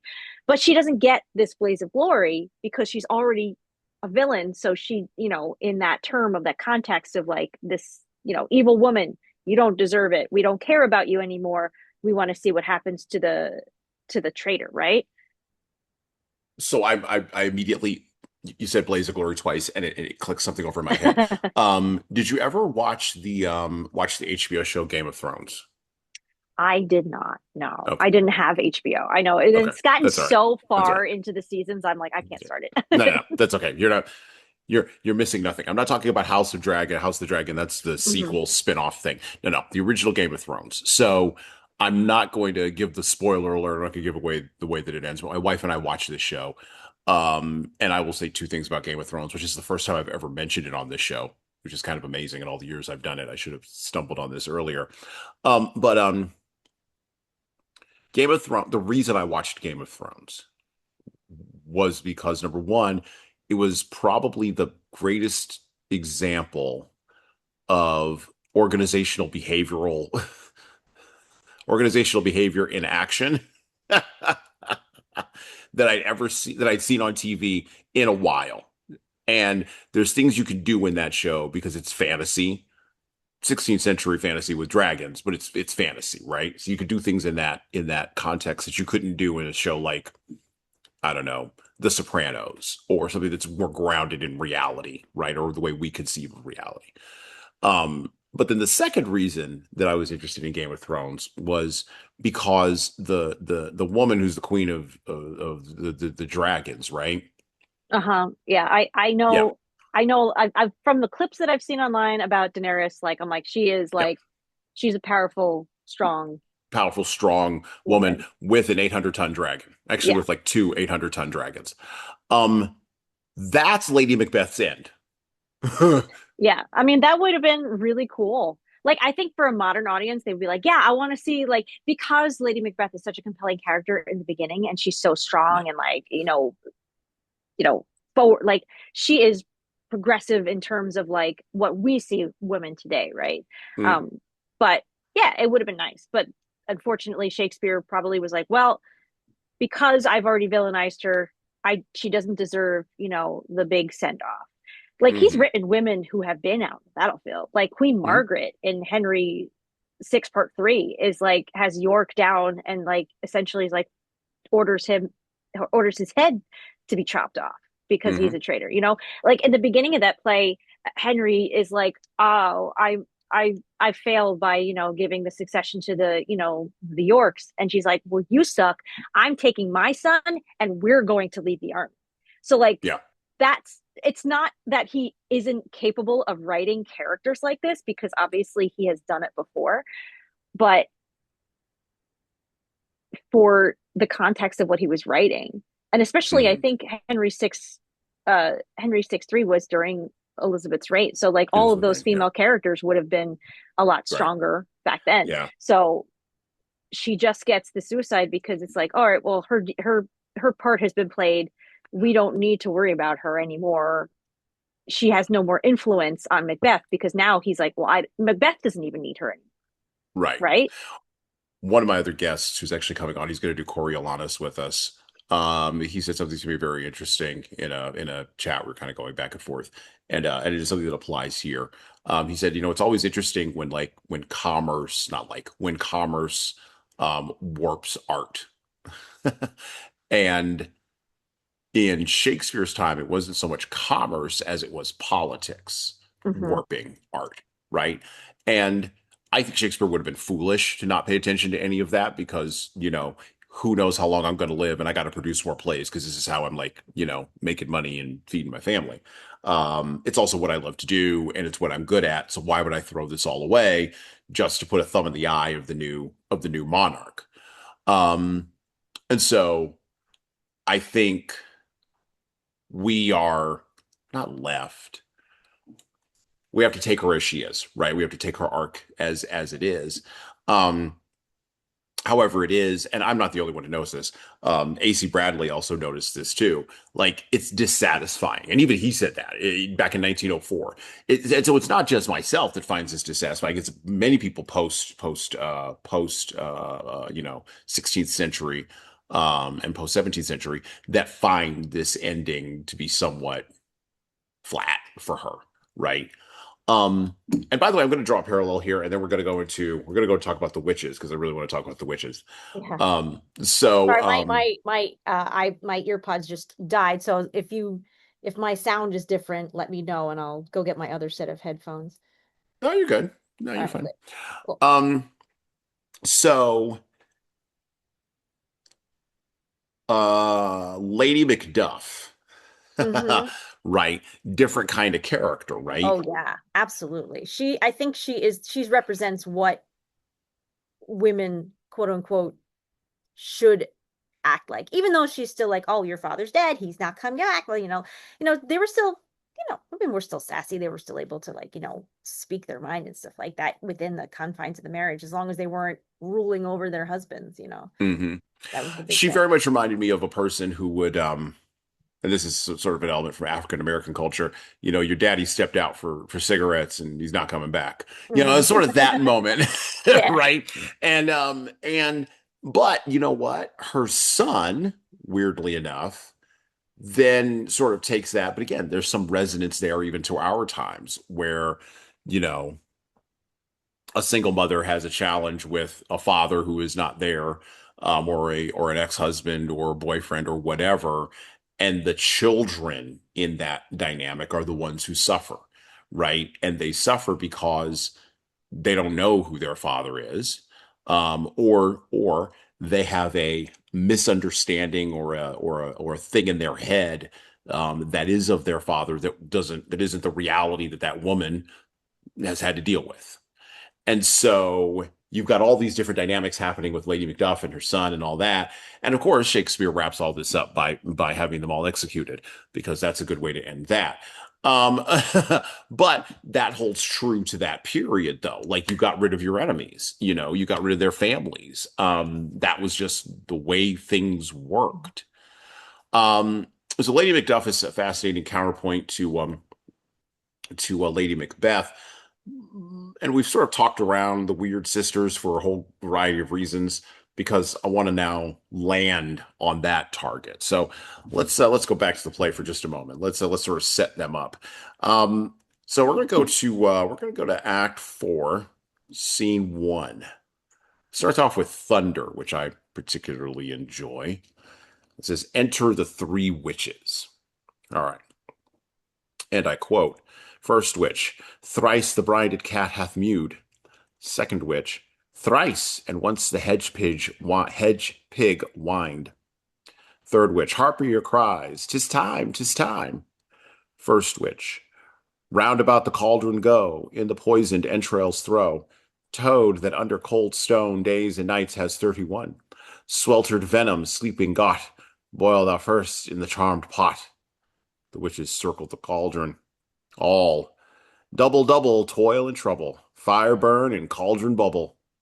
Second witch, fillet of a fenny snake in the cauldron boil and bake, eye of newt and toe of frog, wool of bat and tongue of dog, adder's fork and blindworm's sting, lizard's leg and howlet's wing. For a charm of powerful trouble, like a hell broth, boil and bubble. All double, double, toil and trouble, fire burn and cauldron bubble. Third witch. Scale of dragon, tooth of wolf, witch's mummy, maw and gulf, of the ravine, salt sea shark, root of hemlock, digged in the dark, liver of blaspheming Jew, pause, interesting bit of anti-Semitism there. Back to the soliloquy. Gall of goat and slips of yew, slivered in the moon's eclipse, nose of Turk and Tartar's lips, finger of birth strangled babe, ditch delivered by a drab, make the gruel thick and slab, add thereto a tiger's chaldron for the ingredient of our cauldron. All double double toil and trouble, fire burn and cauldron bubble. Second witch, cool it with a baboon's blood, then the charm is firm and good. Enter Hecate to the other three witches. Not Hecate, Hecate to the other three witches. Hecate, oh, well done, I commend your pains, and everyone shall share in the gains. And now about the cauldron sing, like elves and fairies in a ring, enchanting all that you put in.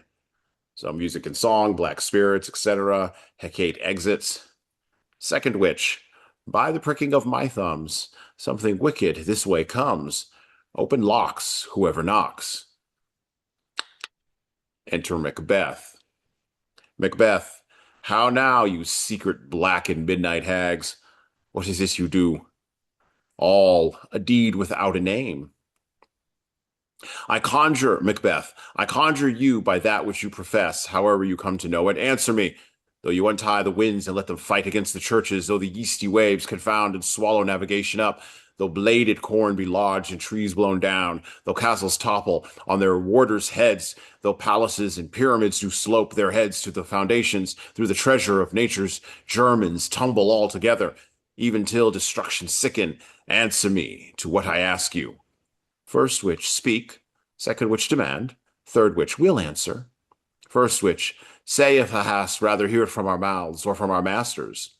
Macbeth, call him. Let me see him. First witch, pour in sow's blood that hath eaten her 9 farrow grease that's sweeten. From the murderer's gibbet throw into the flame.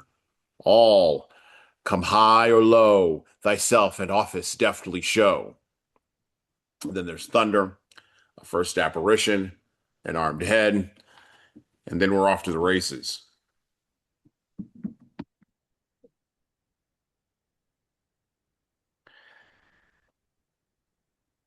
So, A.C. Bradley, in his examination of Shakespeare's tragedies, wanted to avoid and was very intentional in saying, in his analysis of the witches, that we should avoid religious analysis of them.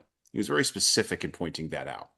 And Katie has pointed out that the witches as characters exist during a time when James I, who I believe, if I'm not mistaken, is the one that authorized the King James version of the translation of the Bible, if I remember, it's correct. Correct. The Oh, same yeah. King James. Yeah. Okay, cool. I knew I had my history correct. Yes. All right. Um, so, um, so we are in a religious period in the context of Macbeth, with Catholics and Protestants fighting each other, everyone trying to, how can I put this, establish authority on the Word of God. And we do talk about the Bible sometimes on this podcast because, quite frankly, I hold to the idea that the Bible, whether you believe in an all transcendent God or not, that's actually an irrelevancy. You actually should know something about the Bible because it does sit at the bottom of Western civilization. It's that hoary old book that we actually just can't dig past.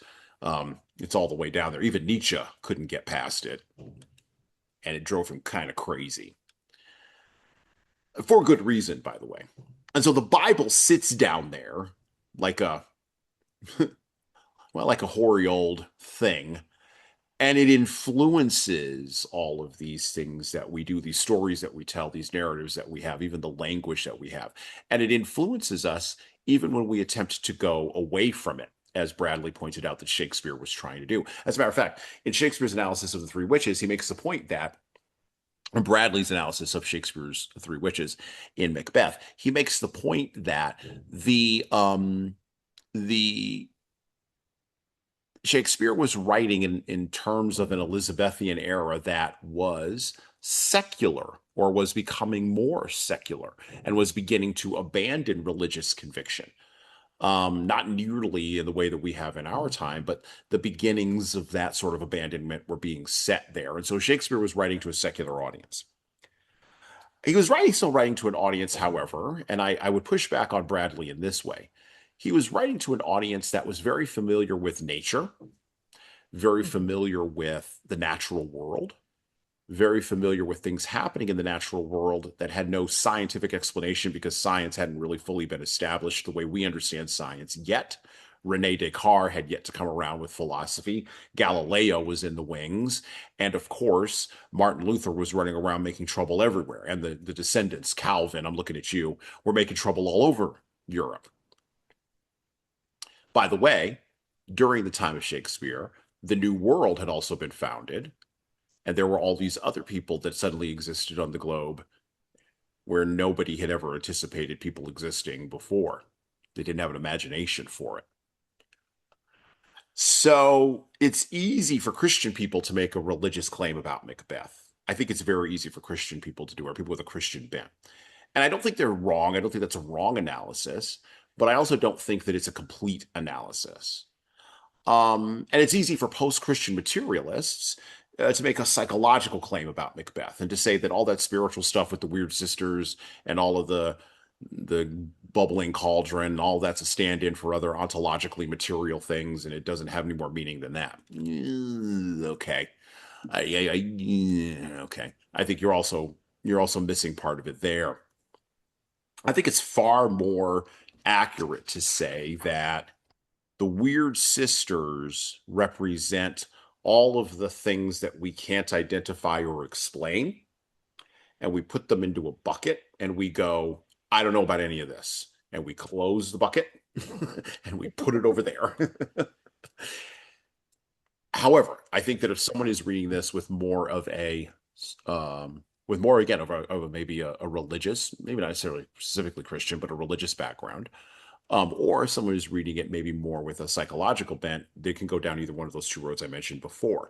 But for the average person, the average leader, I do think it's very easy to just take the weird sisters, understand, and by the way, with even the framing of the weird sisters, oh, it's weird. Fine, I don't have to consider it. Just put it in a box and push it away because it's just too much. But I think the weird sisters stand in for something that we actually can understand. I think they stand in for misplaced ambition and hubris and deceit and arrogance. These things that we used to call the seven deadly sins, but we don't like that word, so we don't use it anymore. But I think all that stuff, not I think, all that stuff is still there. Vanity, greed, anger, lust for power or for other things. All those things are still there. Those impulses haven't gone away, even though we're all sophisticated now with the iPhones and the streaming. It's all still there. And the witches, they're still swirling that cauldron. They haven't gone away. So I'm going to change that last question there. I'm going to go with this one. Katie, Mm-hmm. I what are hope we I to have the take? answers. Yeah, what are we to take from the three witches? Because I think you probably have maybe a slightly different take on this than I do, which is fine. But I also think you might agree with some of my thought process on this. So yeah, what do you think about the three witches here, the weird sisters, such as it were? I would think I think yes, I probably am going to agree with everything you're saying, in addition to going back to James's fascination with witchcraft. So Yeah, like he had a lot of, instances where like people were, essentially he had the threat of witchcraft against him personally. There were some Hmm. people, I think, I can't pronounce his name, Gillis Duncan and Agnes Sampson, they admitted to using witchcraft on him specifically to bring harm to him at the request of the Earl of Bothwell in 1590. Um, Another 4 additional magical plots were uncovered against James on the way to Denmark, with him and his wife on the ship. Like, their he their boat was kind of like ravaged by the storm, and he essentially was like witchcraft. So like he blamed a lot of the things on witchcraft, which he was prevalent in his sphere, right? And so he wrote Hmm. a treatise on witchcraft in 1597 called Demonology, um, where he kind of like talks about all of the evils and things of witchcraft. So going back to Macbeth the play, these witches just represent, just witchcraft in general and the supernatural and the occult and anything that is against, God and the king, because the king was a vessel for God on earth, essentially, Hmm. his divine will. Yep. And then witchcraft by proxy became disobedience to the earthly authority of James as king. So kind of then in that instance, these witches kind of represent being against the king, being against, the line, the proper lineage, like Duncan is ruling right now, everything is fine, and they come in and they like, in my opinion, sometimes I think they're just there to stir the pot, literally Hmm. and figuratively, right? So they're like, and I don't know what their motivation is. Like that's, who knows? You can make Right. up a bunch of stories. You could take Macbeth and you could write a little prologue for it, and you can kind of like, the witches come in the beginning anyway, but like you could create whatever background you want as a director, and you can use your imagination. But these witches essentially are like the puppet masters of the entire play. If they hadn't come up to Macbeth and Banquo and been like, "You're gonna be king," or you're Glamis Yep. now, you're gonna be Cawdor, and then you're gonna be king hereafter. And then even Banquo's like, what are you talking about? You're weird. Wait a minute, tell me more about myself. And then, Right. so it's like, well, you have a whole succession of kings, but you won't be king, but the rest of you are. So then like they're there to plant a little seed. They're doing the Hmm. devil's work. Like, let's destroy the sanctity of the divine will of God in this rule of king by planting this little seed here and saying, okay, we're just going to like give him a little information, and then we're going to see what he does with it. So maybe, like I said, maybe like they use their influence to enchant Lady Macbeth, and she's unsexing herself and she's calling upon the dark arts to, help her essentially lose all of her femininity and then become like this creature of the devil to do this horrid deed against the king, the divine will of God, Hmm. right? Um, but yeah, but if Macbeth had not listened to the witches, if he had not, listened to his wife, if he had not even, gone on his own and decided based on what they told Banquo, oh well, they told Banquo he was gonna like be a line, have a line of kings. None of this would have happened. So like, Hmm. they are like basically they're like, oh, here we go, we're gonna like have fun and like tell a little story, and we're gonna do all this fun stuff, and just for their own enjoyment, maybe for the, for the devil. Hecate is like,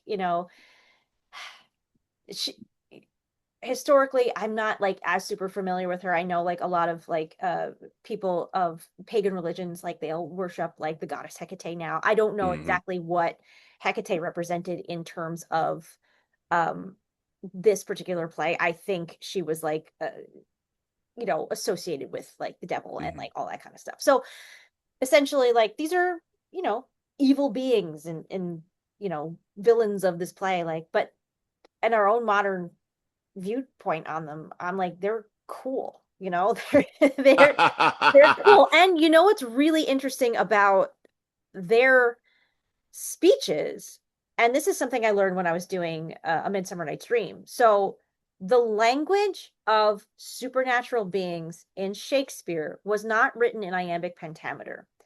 it was written in trochaic tetrameter. So their poetry has a different rhythm than Hmm. everybody else's in the play. And so do any other supernatural creatures from any of his other plays. So Puck speaks in Hmm. tetrameter, right? Caliban and Ariel, they speak in tetrameter. I'm trying to think of another person, but like there are other characters, and this is very specific to the language of like the supernatural. And that's just something else I find super fascinating about the witches. So I was reading a book, and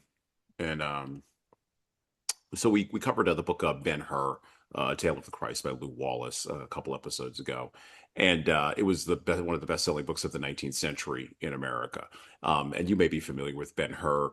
It was the movie made in the 1950s, late Hmm. 1950s, Charlton Heston with the chariot race, Yeah, yeah, right? yeah, yeah. The chariot Yeah, race. yeah. Okay. So the book that came out of is a book that, and we explored this theme, and I want to bring this over here as we begin to close here with Macbeth a little bit because I think there's some relevance here. So that book, Ben-Hur, was written to a population in America in the 19th century that understood the sacred in a way that we don't. They understood and accepted it in a way that we don't. Um, Now that their understanding of the sacred came from a rock-ribbed understanding of American Protestant Christianity in the three main strains: Baptist, Methodist, and then Episcopalian slash Lutheran slash Reformed, right? Those folks that wound up in that other box.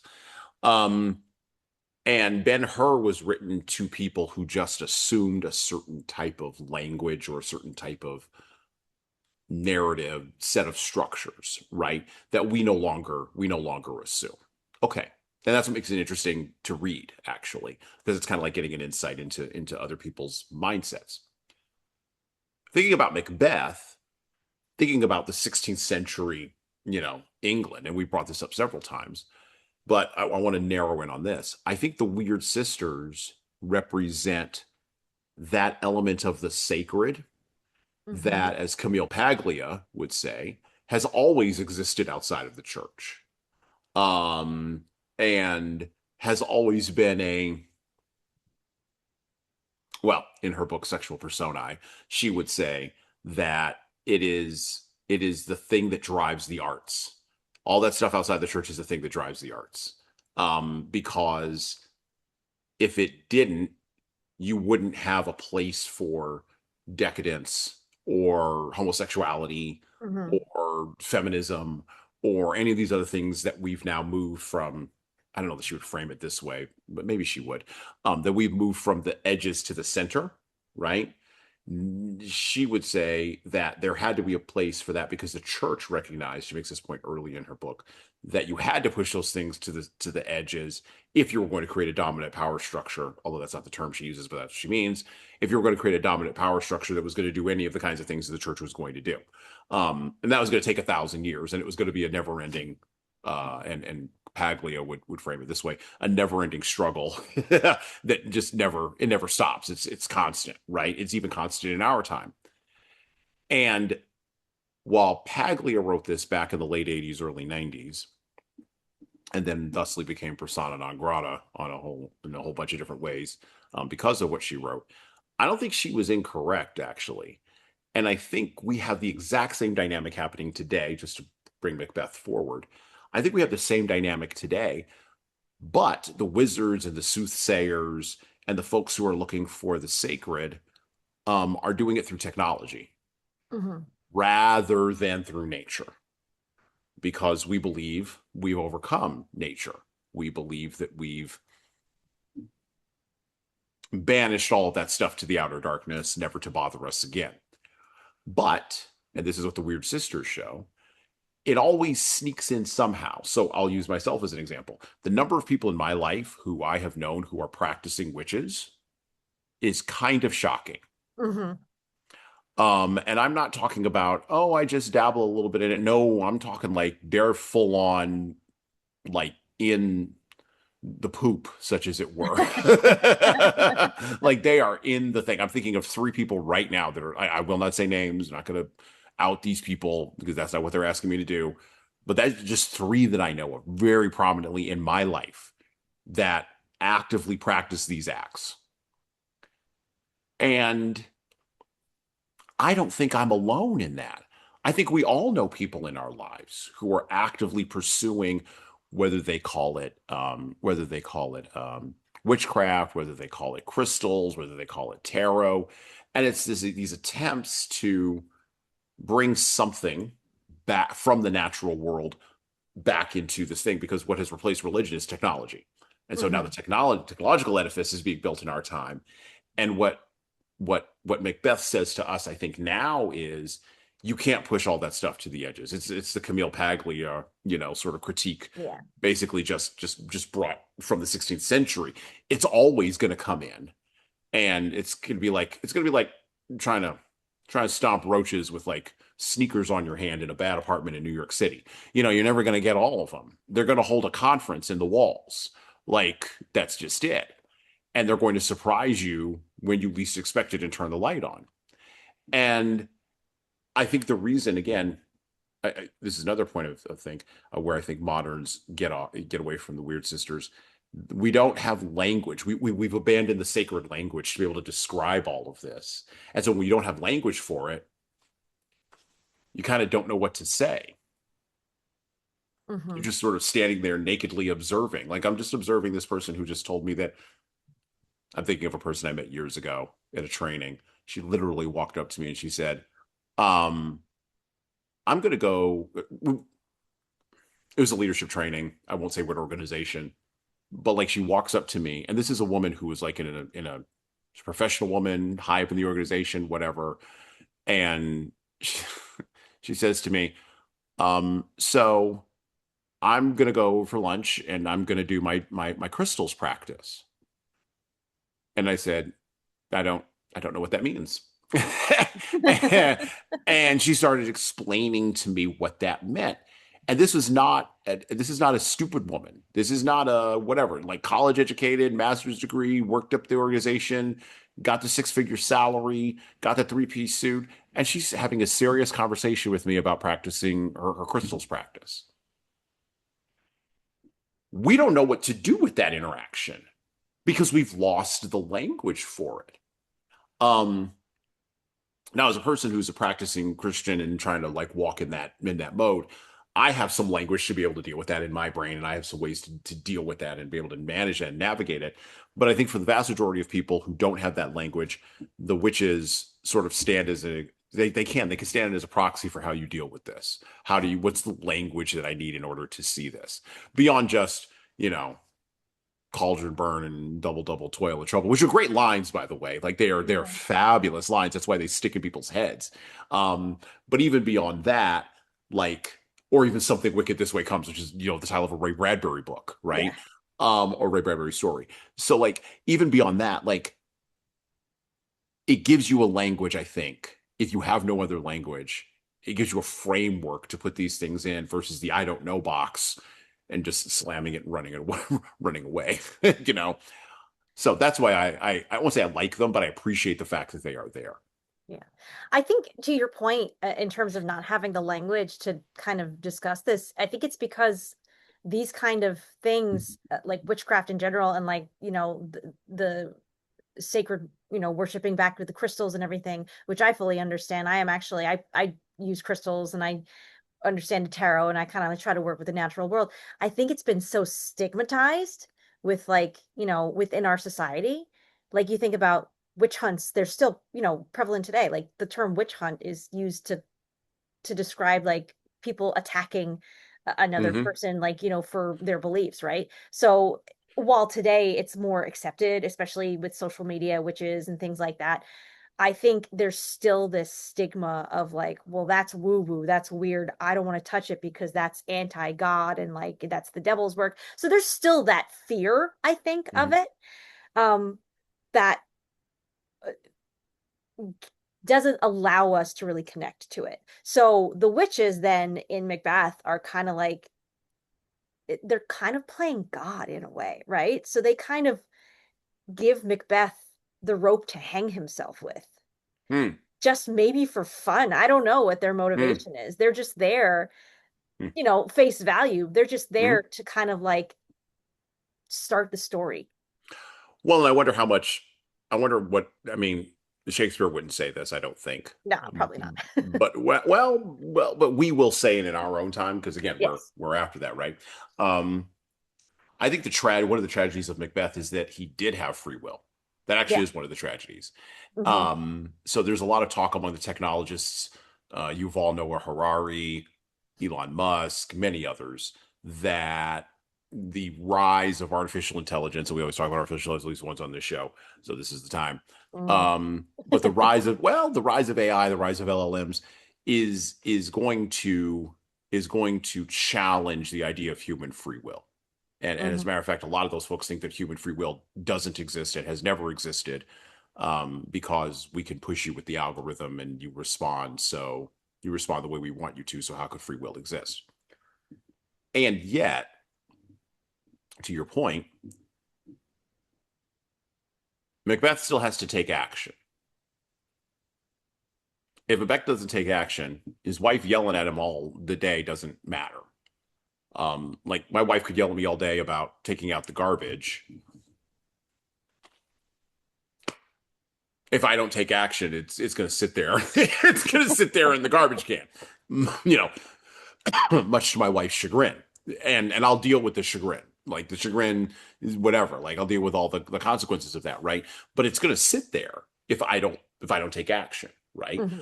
Um, just like as an entrepreneur or as a leader, if I don't take action, things don't happen.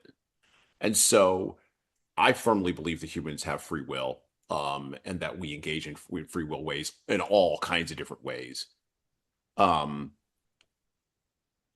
and the dynamics of fate or these other ideas that are coming from the outside, surely they are influences. And because two things can be true at once, and we still have free will. Hmm. We still have to make a decision. We still have to decide. We still have to say, yes, I will open the door to this, or no, I'm going to close I'm going to close the door. Uh, we have to say that, because I don't know why reality works this way. I just know it does. There's something that works there where permission has to be given, and I'm the one that has to actively engage. Um, and if I don't actively engage with it,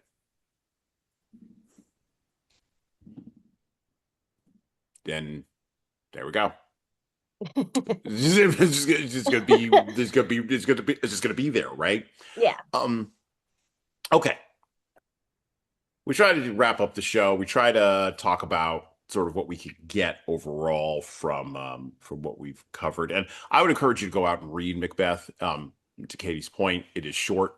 It is an easy read. You are probably familiar with the story. You will see lines in it that you know from other places, and you'll go, "Oh, hey, this came from Macbeth." So there you go. You'll know the root of where all these great lines came from. Um, we've talked about a lot of these areas. Um, Macbeth gives us a framework, I think, and I would like to, as Katie has mentioned, I agree with her on this.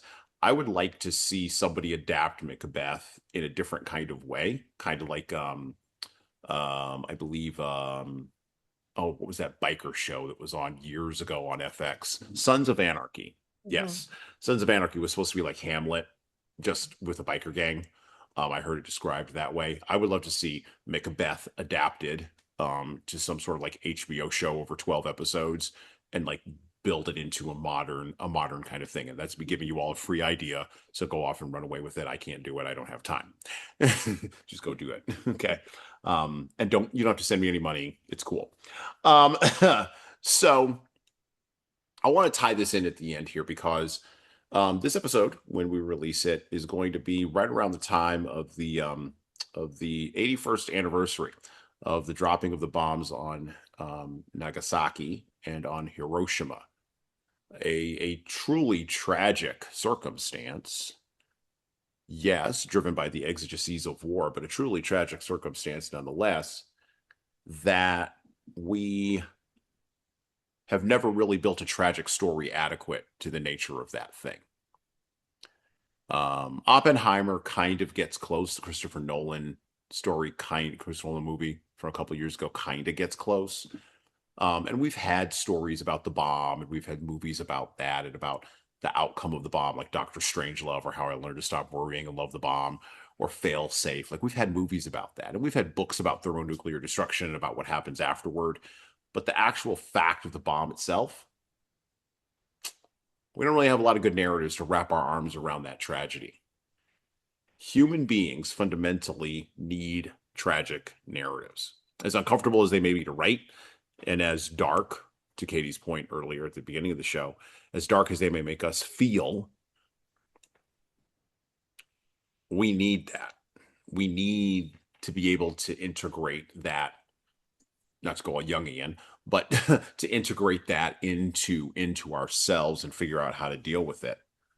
Um, we have to figure out what the frame is for those tragic circumstances to be able to talk about them instead of metabolizing them as a policy debate or dismissing them as just weird and just moving on. In the last 25 years in America, we have spent a lot of time just metabolizing as policy debates things that have happened to us as a country, all the way from 9/11 to COVID. We still don't have a good story around COVID. We actually don't. Just like we don't have a story around 9/11. We don't have a story. And by the way, this would probably help with all that polarization that we've got if we had a story. Probably be helpful. I think that over the next quarter of a century, though, as we have an entire generation of people that won't have any emotional connection to these acts, I think we're going to get some of those tragic stories, and we need to be open to hearing them and to experiencing them. And I think Macbeth, to a certain degree, along with Othello and King Lear, and yes, even Hamlet, Shakespeare's four big tragedies, I think these plays may show the way for future generations, like the 9-year-old who lives in my house and eats my food right now, may show the way for folks who are coming up how to put a box, how to put a frame around these circumstances that are happening to us. That way they make sense, that way they somehow have meaning or some kind of significance. Katie, how can leaders, you'll have the last word here, how can leaders stay on the leadership path by reading Macbeth? Well, I would certainly say that Macbeth gives us a lot of lessons in what not to do, right?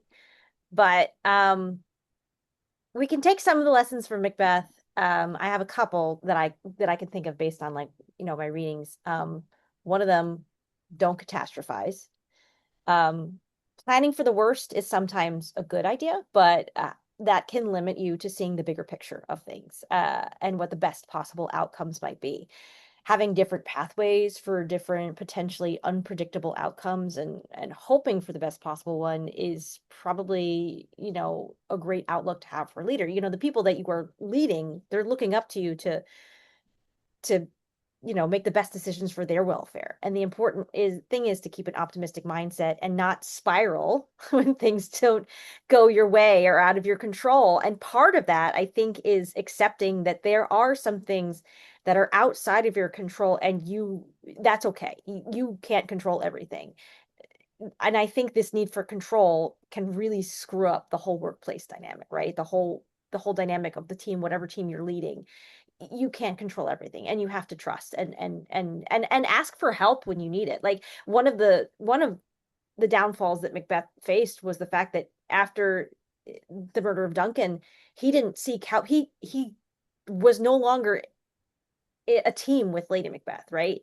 He thought of killing Banquo on his own. He went to the witches by himself. Everything that happened after that, he did on his own. So he didn't ask her for help.